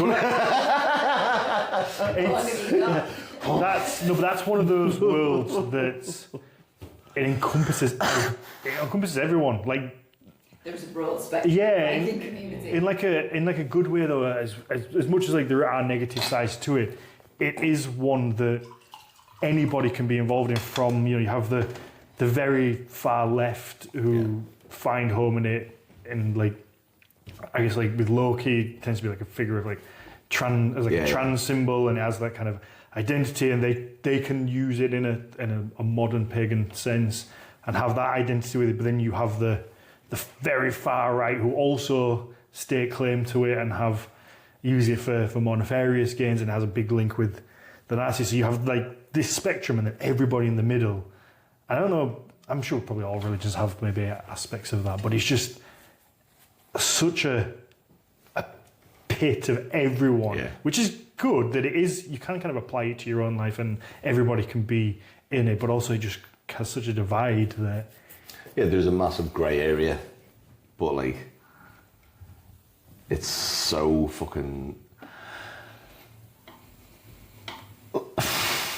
It's so... The right and the left of it is so fucking obvious between it, where you're just like, can we not just enjoy this for what it is? Of like, just a bit of mythology.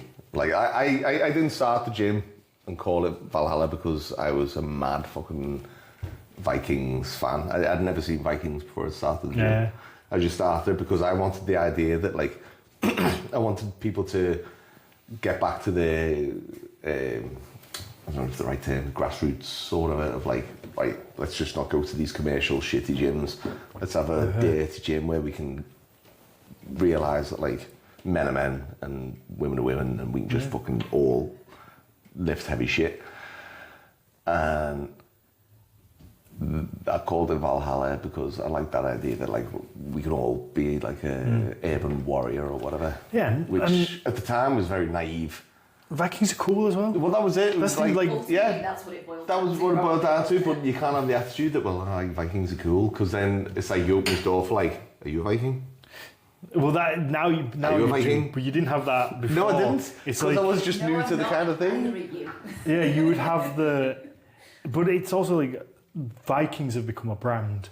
Yeah. Like if you hear the word Viking, it triggers automatic thoughts of like strength and kind of like that power, that kind of, I guess also like that masculinity of like that whole warrior vibe, and that attaches itself to a gym. But if you have a security company called Viking Security, you have that straight away thought of like strong and strength, and it goes with these things, so it's used in that sense.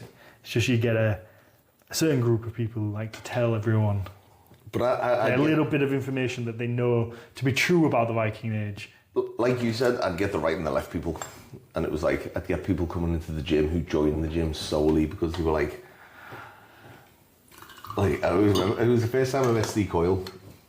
Like he came in and like I was training with him, and this other guy came in, and like as we were doing this class, the guy was like, "So who's your favourite Norse god?"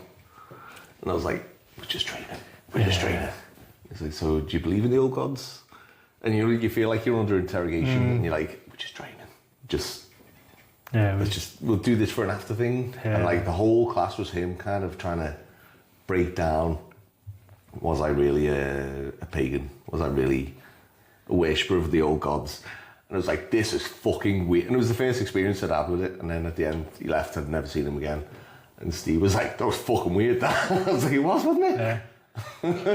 Stepping over from Vikings into religion and the kind of separation there. It was people who are perhaps practicing pagans or really passionate about their religion. But it was the first time my eyes were open to like, oh, there's some proper people who are really fucking into this. But even, it depends how deep, because I've learned so much from doing the podcast, and I think you have... I love the mythology of it, don't get me wrong, I'm proper into it, but it was just like, there's people who are like... I think the most fanatical are kind of not the ones who know the least, but like the next step up. Yeah. So you have like people who know like nothing, or very little, or very like just... The knowledge is from the Marvel. Yeah, or like from or just from like popular culture, or popular media. You know, like a little bit, like Thor and Odin and Loki. You have that, but then you have the ones who learn a little bit more about like how the word Viking really means you go raiding, or these little things, and they're the ones I find are the most fanatical because they've learned like a step up. Yeah, and they have a little bit of information and they want to tell everyone that. So then when you get past that, they're like, oh, actually, we know. Fuck all about the Vikings. Like, we know very, very little. And most of what we know is ideas and theories, built on ideas and theories, from, like, mainly the Victorians. And it just has been built on to the point where stuff is out there that people think is, like, a fact, but the Victorians did love a little telltale fantasy, didn't they? That's it. If somebody was going to embellish something, it would be the Victorians. Exactly. So a lot of it is... The 100% accurate information is very small, but people like learn something, they'll just like want to tell everyone it and make sure like they know it. But even with like Norse paganism today, there's no scripture from like the Viking Age. There's no like text that says this is what they believe, this is how they practice. This is all a reconstruction of an old religion by looking at texts and then thinking maybe they did this, maybe they did that. So there's no such thing, like Norse paganism is a modern reconstruction of an old religion. It's not an actual old religion, which probably would upset a lot of people. They don't want to accept the facts of what the facts are. But it's just, there's nothing that says like they did this on this day, they believed in this, this is how they would worship this god, or this was the offering for this. There is none of that. So it's literally just a reconstruction of the past. And that's all. And it's a wonderful thing that it's still going. It's still alive today, and it's kind of growing, and it's paganism is becoming more popular. But to then pretend that that's an actual historical religion, and you're doing what the Vikings did, it's like, you're not, because we don't know. And that's the fact is we just do not know, and there's no way Vikings. We'll never know. I seen that the other day. Oh, the episode. Yeah, that's so. So the gentleman Basil Arnold Price that we had on is a really fantastic scholar, and especially speaking with him, he's like the ultimate academic. From all I've done, like I said, done 208 episodes, and he has to be up there as one of the most credible academics for putting his own personal opinions and bias to the side and looking at source material and saying this is what we know. But as soon as you say, especially from I guess from a standpoint, we post a picture of the headshot as so we say we're going to talk about queer studies in the Viking Age.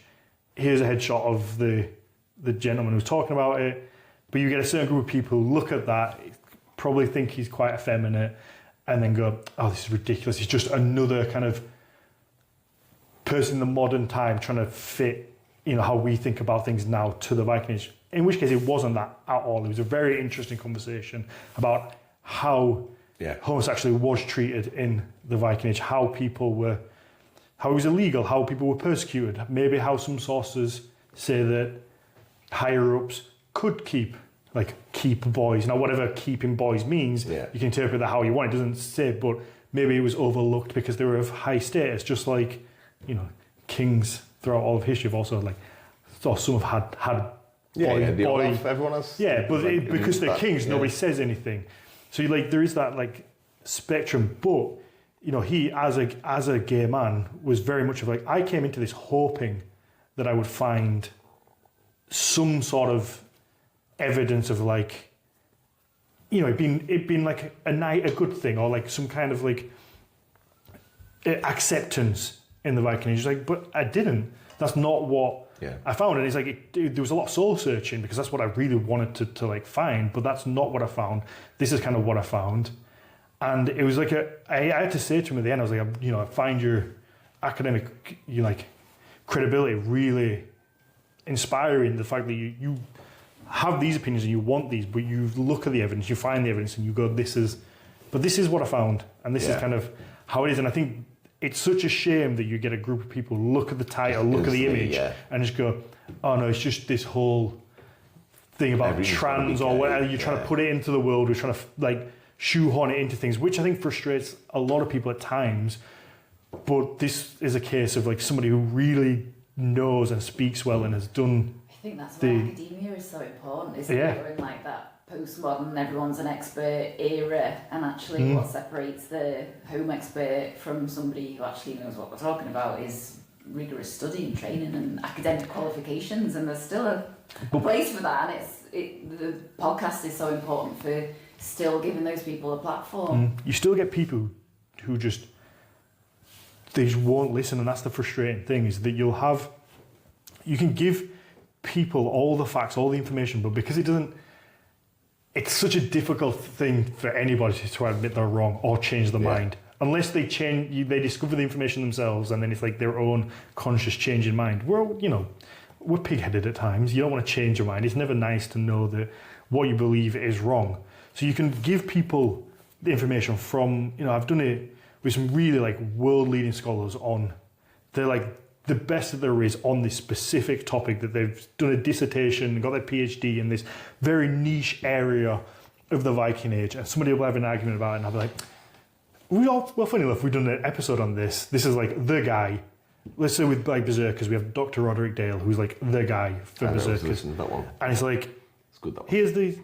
Here's this guy who's like, his whole career has been this very niche area. He knows everything about it. He studied everything. And they'll just go, never heard of him, don't believe it. And it's just like... It's people who are like... like what more what can you do? It's people who are like obsessed with the fact that Berserkers are these guys who wear these wolf head masks, and they're fucking... I've identified with them. They are me.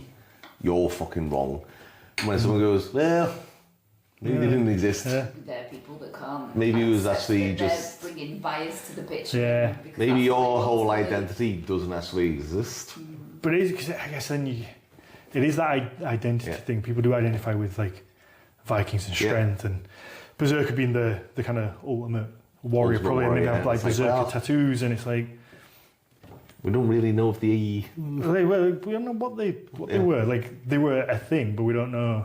So like Roderick Dale has a really fascinating theory, which I probably ascribed, I think is great, that the Berserker was probably a chant. You know, like a hacker, like a war band that like would get people into the mindset, which we see from warrior cultures all over the world, rather than like this mushroom theory that comes from the 1700s. Yeah. No mention before, but as I mentioned before, like this thing of you have like a Victorian or like pre-Victorian, but they're popularising the Victorian era, that then is built on by other scholars or like becomes popular, and you just can't shake that information. You speak to general public, most people are probably, Berserkers took mushrooms and got into this friend. It's like, there's nothing, not an ounce of evidence to suggest that. But then you get like AI that makes which you probably, I don't know if you see with swing, like mace swinging and training, but I come across it all the time of you'll just get, somebody's clearly just put like a topic into AI, let's make me a meme with a little text about Berserkers and mushrooms. And it's not based on any fact, but it takes them 5 minutes to make, throw it up online, and then like people find it engaging. And there's no evidence to it. And like, I love the idea of making videos to argue against that, but they take weeks. The free time that you've got, to research it and figure it out. Yeah. And sometimes there's no answer because it's not there. Yeah. So it's like, I don't want to tell you because there's no answer. Mm-hmm. This is an impossible question to answer.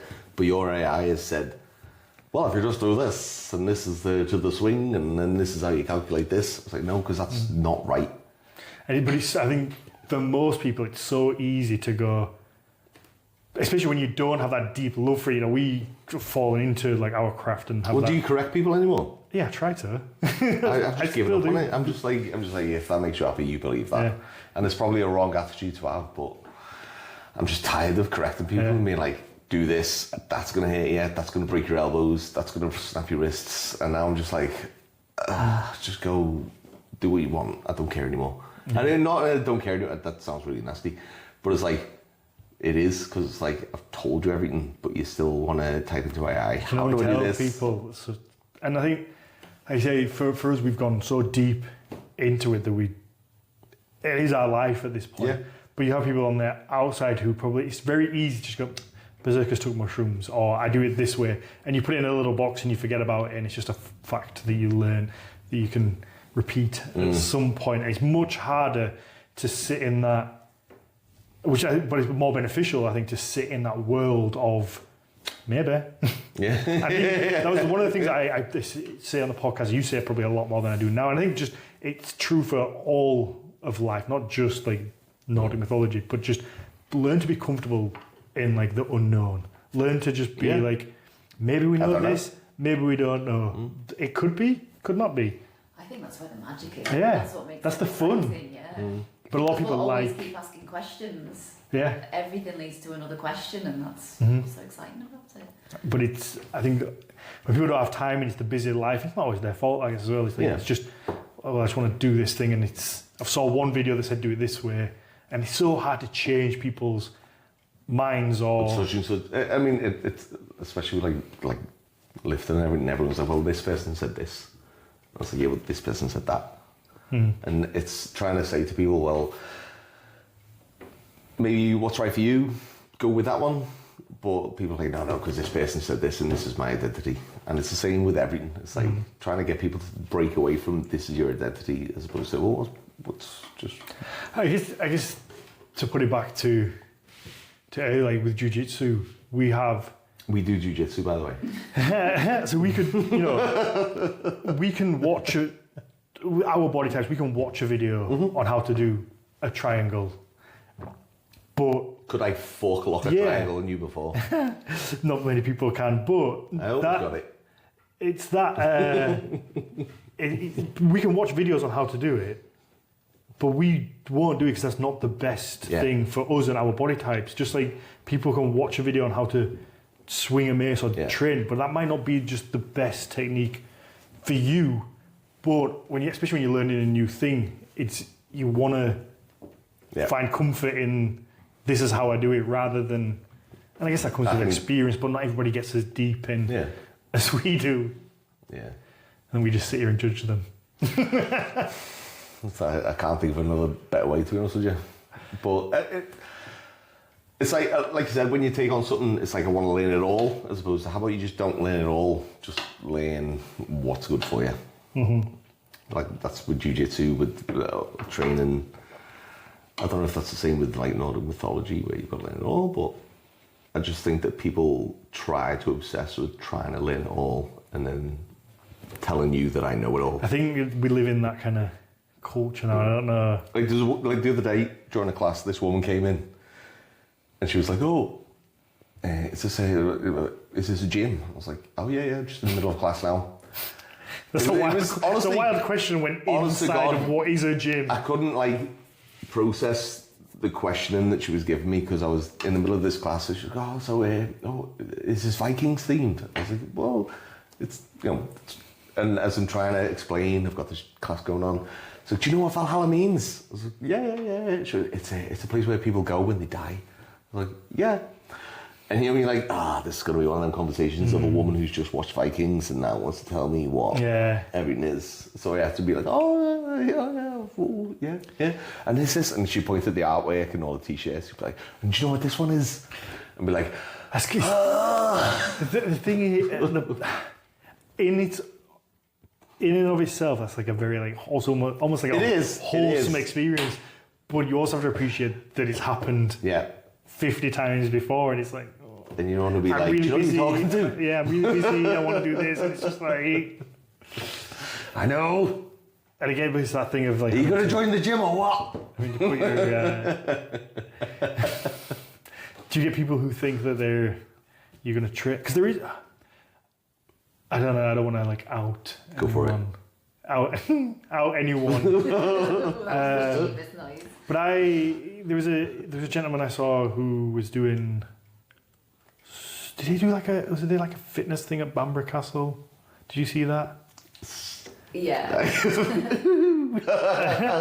And like I said, I don't want to slay anyone, but it's that idea of, because I think he messaged me to do some sponsorship, and it didn't in the end. But it's that theme of like you're training to be a Viking. That's kind of like that. Yeah. The whole thing around that and the whole kind of shtick is that you're training to be a Viking. These workouts and exercises are kind of what Vikings did, and it's going to give you that strength, which is, it's kind of it's a marketable thing, isn't it? The accuracy to it might not be there, but it's a marketable thing. Do you get people who... Vikings did not run around fields with kettlebells No. I'm going to let you two bury yourselves on this one. That'd be nice. But that's kind of like that's the idea behind it. That's how it's sold. Yeah, whether it's accurate like, or not, it's sold as like you're going to be like a Viking. Do you get that kind of people come in and think that that's what Valhalla Training Academy is going to be?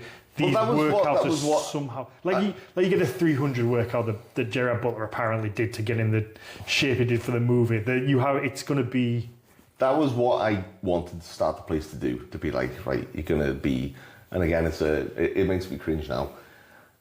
But like, I wanted to train people up to be like the urban fucking Viking. To be like, right, you're doing your 9 to 5, and then you're doing this. And as it kind of went along, obviously... Isn't it fun that we started out what we're now like kind of like shitting on? We're kind of like, we started out as... Well, that was like... It's a rebrand now. Yeah. When, like... We're in. Again, at the fucking festival the other day when I got on stage and Steve was like, oh, what's your gladiator name going to be? Viking. Yeah. I was like, of course. It's like this helplessness of like, I know. But if it was like 10 years ago, I'd be like, I'm that's But now I'm just like, Maybe we're the issue. Maybe we've just had call me Dad. The innocent. We've had the innocent. Everyone I'm tickling your feet, Daddy. But again, it is. You don't want to take away people's like joy or sparkle from it or whatever. Where you're like, oh God, do you know what this industry is? But the things are like it sounds like I hate the Vikings and that year, but I love it. I love it. I love the whole mythology of it. I love every single fucking lore and everything about it. I love how people get into it. I love Viking tattoos, everything about it. But there comes to a point where it's just like Chinese water torture, and you're just like, ugh. I also think it's probably like that in every single niche. Yeah. It's like, there's probably people out there doing Roman workouts and a Roman named gym. Even I think the Vikings probably... Centaurial. For whatever reason, the Vikings, even though it's a 300-year time span, seem to have just captured this imagination. I think a lot of things is as well, everyone's in such an argument to be like, you're not a Viking. You're not a Viking. It's like, I know. I'm just enjoying it. I'm not a fucking Marvel action hero either. I'm just having fun. Yeah, sometimes it's just fun to pretend that you Yeah. That's okay. I'm not a gladiator. Well, I am a gladiator. But I think that's, again, when people learn certain information, they want to tell. I'll tell you why you're not that. Yeah, because they want to just... But that... we could go down so many rabbit holes from that, because that's I don't know whether that exists. You're obviously a little bit older than me, so you might be able to answer this. Are you going back on the trans women in sports thing? No. I don't remember. I don't know whether this was a thing like pre-internet or if it's something that's like really come about now. Hang on. You saying that I'm pre-internet? Yeah. Yeah, you remember pre-internet. And a toilet outside. Are you on porn mags? Porn mags? The ones you find in the woods? Yeah. No. But go back to those times. This kind of... Okay, we are going back to that now. VPN. But if you... Like, we just seem to live in like such a combative nature. Like, I first noticed it, I guess probably Brexit. Like, Brexit was the first time I you came... mean like conscious, conscious of like, everything has to be two sides all the time of like... Polarized. Yeah, like Brexit is like remain or leave. Like obviously like Trump the first time was like Trump or Hillary, or it's like even over here it was like you had to pick a side. Yeah. And then you COVID, vaccinated or unvaccinated. You have all these. And you'd never want to tell anyone what your side is because it's like I don't want everything has to be like pick a team. Are you on my team? Are you on my team?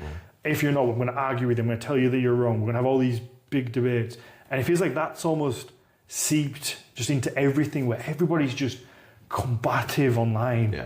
And I'm bad for it because I get into so many Facebook arguments over just the accuracy of Viking history because I care that much. That's the thing, like I can sit here and complain, but I care that much that I'm just like, here we go, I'm going to write 2 paragraphs out all around why this is right and give you the scholar that says this and give tell you accuracy. Why you shouldn't be flagging off Viking tattoos. give you the accurate information. I know it's not going to read. I know you're not going to give me a message back and say, yeah, you're right, thank you. I know it's going to end up in an argument, but here we go again. But it's like, gone are the days of like just having a discussion about it and being like, what's your opinion, what's my opinion? Now it's just like, you're fucking scum, you're racist.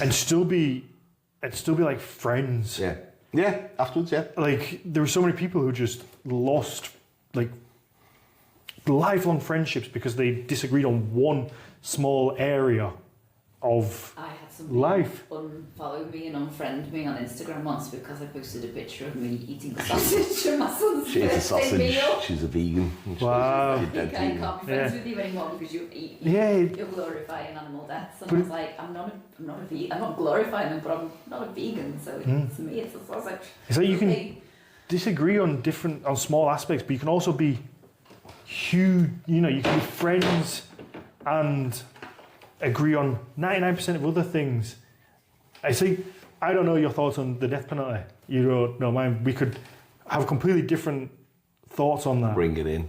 Yeah, but I could be like, no, absolutely not. I think it's abhorrent. I think it's awful. But I wouldn't then think, oh, fuck Lord, I'm not going to be his friend anymore. But like, it's just something that we have different thoughts around, and that's okay because we're all like very complex humans. As much as my friend group is very, like we said before, toxic and like, you feeling bad? Well, let's berate you.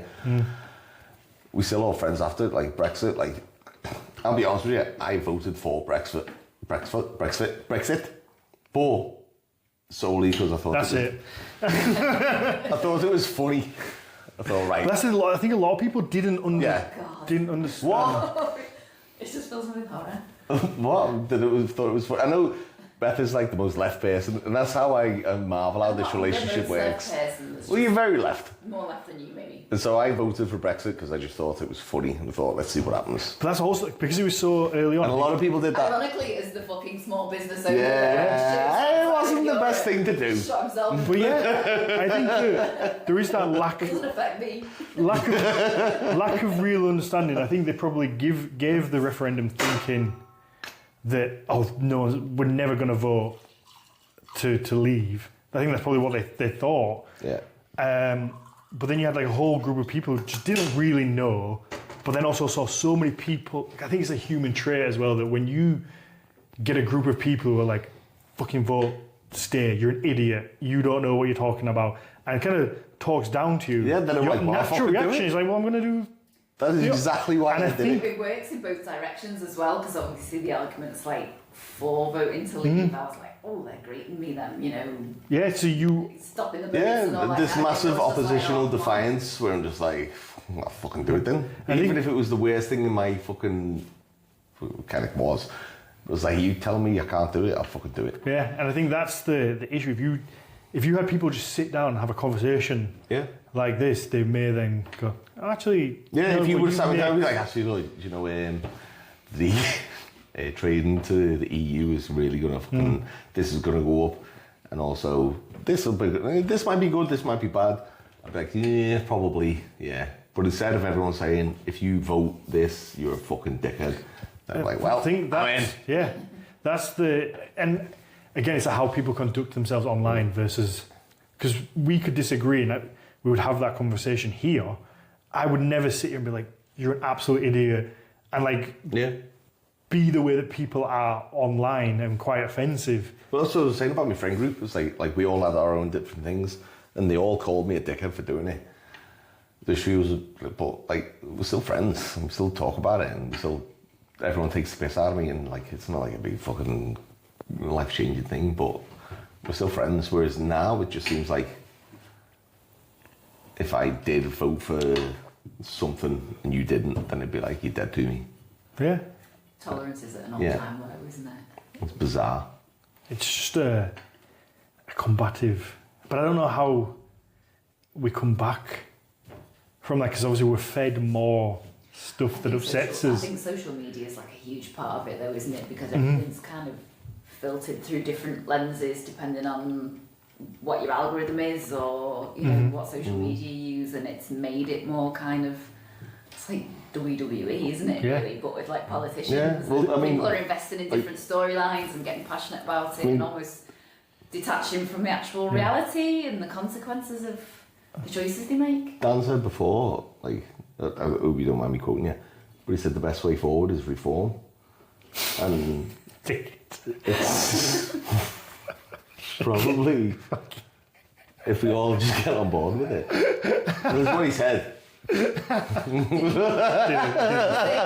mean like reformers Pilates? No, he said reform and then he gripped me wrist really tight. I was like, all right, Dan, camera's not on yet. Didn't. So I'd like to publicly prove that. I didn't actually.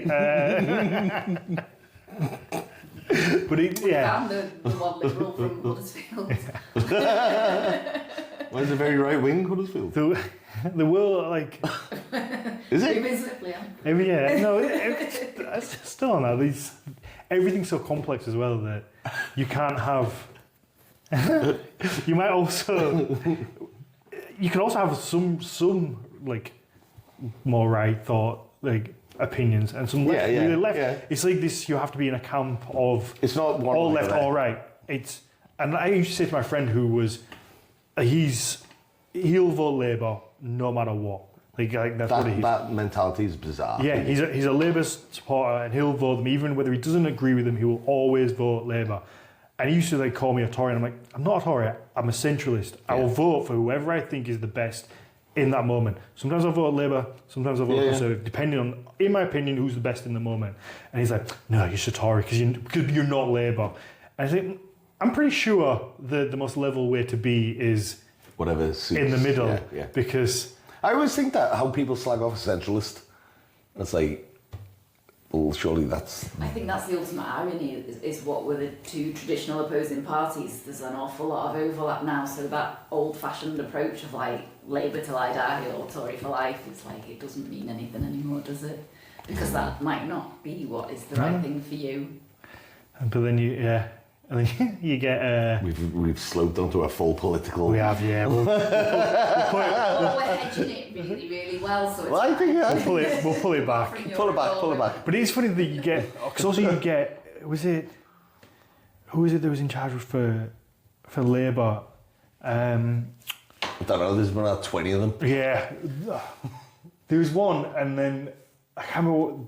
It was the cabbage woman, Liz Truss. Labour did something. But then you have like the Labour supporters who went, but they're not real Labour. They're just like this new age Labour. And it's like, fuck, so what is it now? Are they Labour? Are they not Labour? Are you Labour? Are you not Labour? Is there like different factions in Labour, which I'm sure there probably are in all, but it's like, just say that they messed up and and some are good, sometimes they're bad. The way I look at it doesn't have to be one. Whatever you vote for, whatever you do, end of the day, I'm still getting raped. I'm still paying fucking... You mean financially? Financially. Not? Okay. Chance to be a fan thing. It's not a problem. It's not when I pin you down there and tickle your foot. Yeah, well, that'll be good financially. But anyway, that's my opinion on politics, is whatever you do, you're fucked. Should we get back to training? So anyway, I think the steel mace and your ventures of doing classes. how's this going from politics to this? Because we're just taking a hard turn. Okay, hard left. Don't say we're too close to the stuff. Yeah. I was warned about this. We're business to run. no, it's just a little subject turn. Go on. And how what you're going to do with, I guess, steel mace and steel mace training. Because I don't like. I'm not going to tell you what to do, but obviously I've never heard of steel mace training before you, and I'm sure tons of other people probably had never heard of steel mace training before you. Maybe it's just because I had like the Viking into what you do, but I think you're an introduction to it from so many people, and the fact that you don't have classes or specific, well, it's like I'm going a to specific like get off my back workshop or go and do like You tell him, Danny. yeah, go and do like sessions or like what's the words left me now? Workshops. Yeah, but yeah, like a workshop or a seminar. Seminar is what I was thinking. Is at different gyms and teach. I kind of just take on a road trip around the UK. I went through the stage of doing that. Like there was a brief. It was Tom from Razor Storm who initially said you need to do this, and so we did like a few workshops. And it's something I'll do again. Just like anything, when you're self-employed, you like burn up and then go down, and like burn up and go down. I'll do it, Dan. Get off me fucking back, all right? No, but you have like the aesthetics for it. You have the skills for it. So I think you've got all the bits. And it's again, it's scary to kind of put yourself. It is out there. Not to suck my own dick, but I know I'm good at it. I do. I know I'm a good coach. I do. But I have this British one person in a large family mentality of like, I'm not good enough to do it. Do you worry that like people won't book? Like if you go for a seminar somewhere or like you open, are you worried like that maybe no one will book it? Or I guess that would be. I have this massive, overwhelming imposter syndrome, which you must have. Mm-hmm. Yeah, absolutely. Where to be like, who am I to do this? Even though like I've done it for fucking 10 years. Like I can't remember the first time we spoke or the first time we met because it's that fucking long ago. I remember. Oh, you just broke Dan's heart. No. Go on. It's when we had a mutual dislike for somebody. Oh, is it? Yeah. No. There was a Viking themed company that was not very nice to a lot of smaller, and a lot of smaller kind of Viking themed companies, and we had all felt the wrath. And I think that's how we first got talking. I can't remember. I'm sure we were talking before that. Did you sort of chat online first before meeting face to face? Yeah. It's like Tinder, doesn't it? Yeah. Before you met face to face. Yeah, we spoke online a lot, but I think that was part of it. Maybe. is that how the... Well, that wasn't when the cunt... I'm going to Kenya. I can't remember who we got after that. You doing seminars and whether you feel maybe people wouldn't come. Yeah, because like anything, like you've got the imposter syndrome. It's like, why would anyone come to see... I learned everything I know from... Because I was like one of the first people in... I even fucking hate saying it because it sounds fucking gay. Where like I was one of the first person in the UK to learn how to use a steel mace. There's probably other people, but I don't know them. But I learned everything self. made from it. I was like, this, I've got to do this. Fuck my wrist up, fuck my tendons up from going too heavy, too light, doing the wrong moves, doing it the wrong way. And so I learned everything wrong, but got it right. So I didn't pay for it. And then I kind of think, right, I'll charge people to learn this. And it's like, well, if I got it free, why would other people? But you have done the qualification as well. No, I know. I've got my certification. I've got all that, but I got there on my own merit. And then I'm thinking, why would someone pay me? People don't want to go through the knackering the wrists, knackering the tendons. It's just a classic imposter syndrome where it's like, why would someone pay me? I can look at like other people who charge the same and be like, ooh, surely you must get the same. Yeah, of course. That's the business owner. Well, I say like small business owners in our position kind of fear of overcharging, not charging enough for things that you do. Shit, I've got to put this up.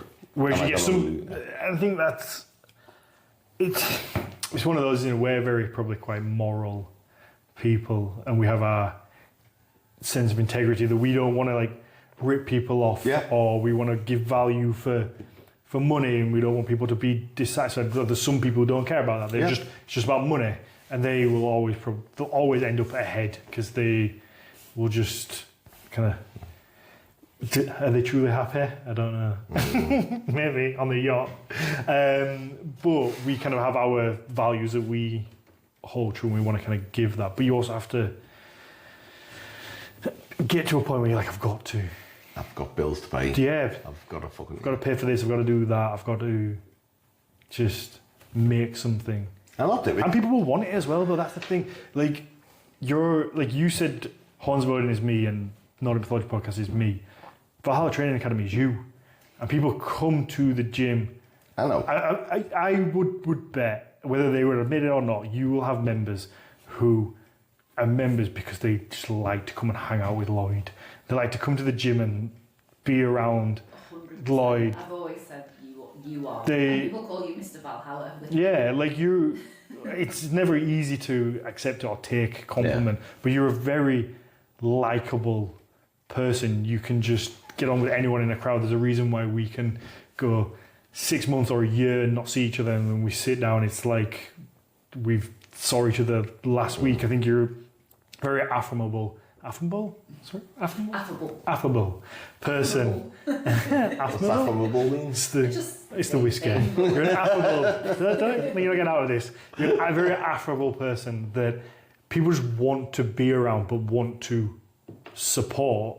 But you have to kind of put that out a little bit more, but not lose that, I guess, in the moment as well, because it's easy to expand and lose that kind of sense of self and small business and who you are. But I think if you put it out there, people want to be around Lloyd because you're a good guy to be around. It's fun. It's exciting. Like you have a laugh. You're a very kind of, I say, likable guy that I think that people would jump at that, and that's what would make the miss work versus maybe like other people, because it's not you doing it. You have a vision. You're in the best shape of your life that people will look at that and go, I can swing a miss, I'll look like that. But also like, it's this, probably a detachment, because it doesn't really work like that, but it's like, this guy's a really nice, cool guy that makes everyone laugh and everyone likes him. If I swing misses, maybe I'll be that. And it doesn't work like that, but it's like everyone, that's that mentality of like, it's exactly the same reason that you want to do that. People believe in Vikings, and that whole Viking thing works, is that it's really motivational. It's something to aspire to, and I think you embody that as much as you. I would absolutely cringe at that very notion.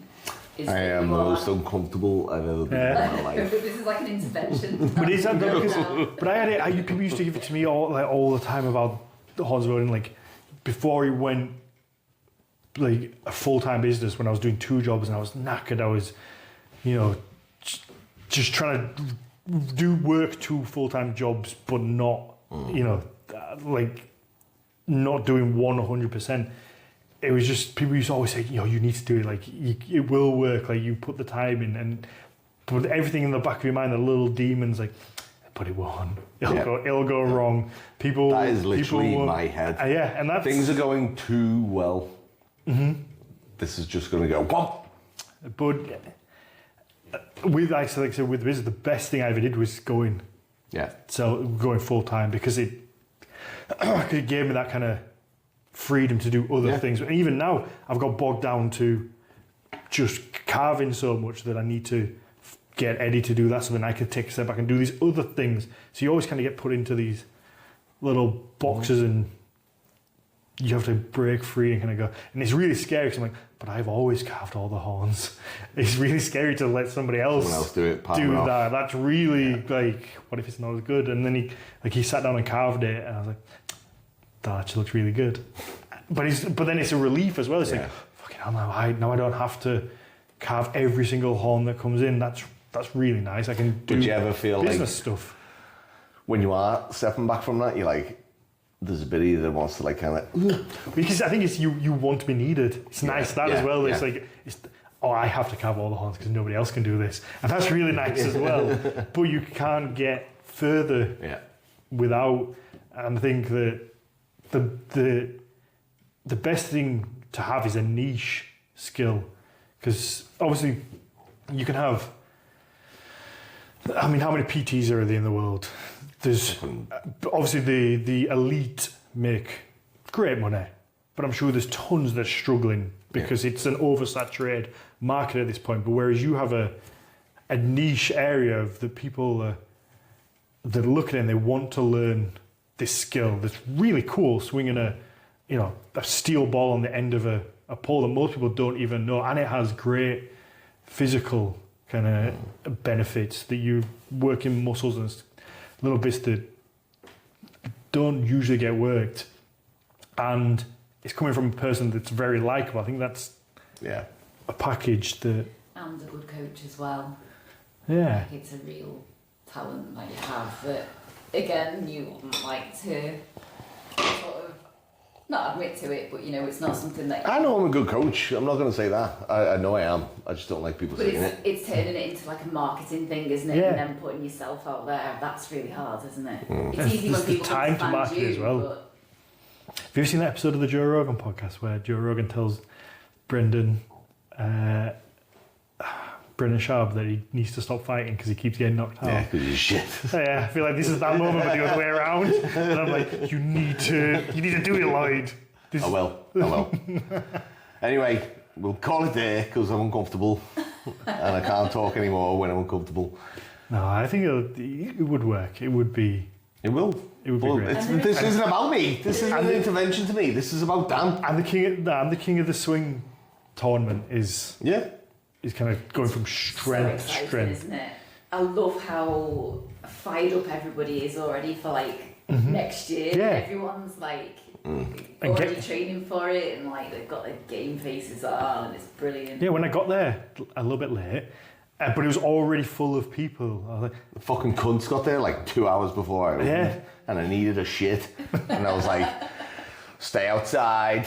I've got to sort stuff, and I was like, keep them out wet. But I had to go paint the fucking toilet. Smell everybody who dare come. I had that little sense of pride, knowing how much you work on it and how much you when I pulled up, I was like, it just made me so happy to see all these people of oh, this is so I get really emotional. When we the first time we did King of the Swing and we got home in the evening, I was just in floods of tears just because it was such a bloody good day and everyone just appreciated it. But even now, even this morning, I woke up to a message because I've been running the events page for Lloyd just to take a little bit of the pressure off him.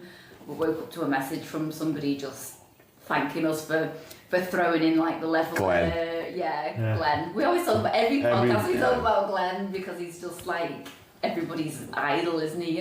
But he was sort of saying that the changes we made to the competition this year really motivated him to train harder, and he's just grateful for having that platform, I guess, to push him to do things that he might otherwise not do. But that's why we do it, isn't it? We don't make any bloody money from it, Football. But that's it. That's those tweaks.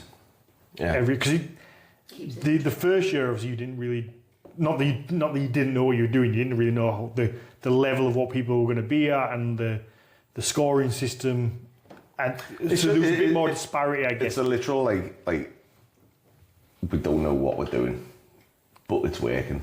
Like, the amount of people, like... there's a lot of planning going on. That was a Castaway thing. We know what we're doing, but it's like, we don't know how it's going to go. There's no precedent for this, is there? No, but I think in this country. the scoring system this year seemed a lot more level.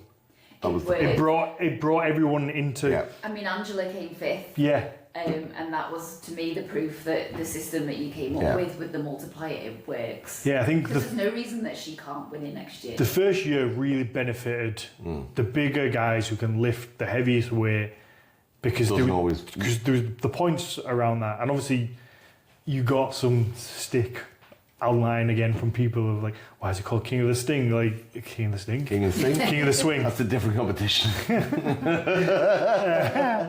King of the Swing, like, you got like a little bit of that. But the lady finished 5th. Dan's going into the gender politics. I know. It is the trans... Angela's not trans. Anyway. But she finished 5th amongst some like amazing athletes, and it shows that like that kind of scoring system now. Yeah, it fucking... I'm trying my best. That's equality, isn't it? Doesn't matter what the competition's called. That's the equality. I'm trying my best to make it a competition where everyone's equal and everyone can win.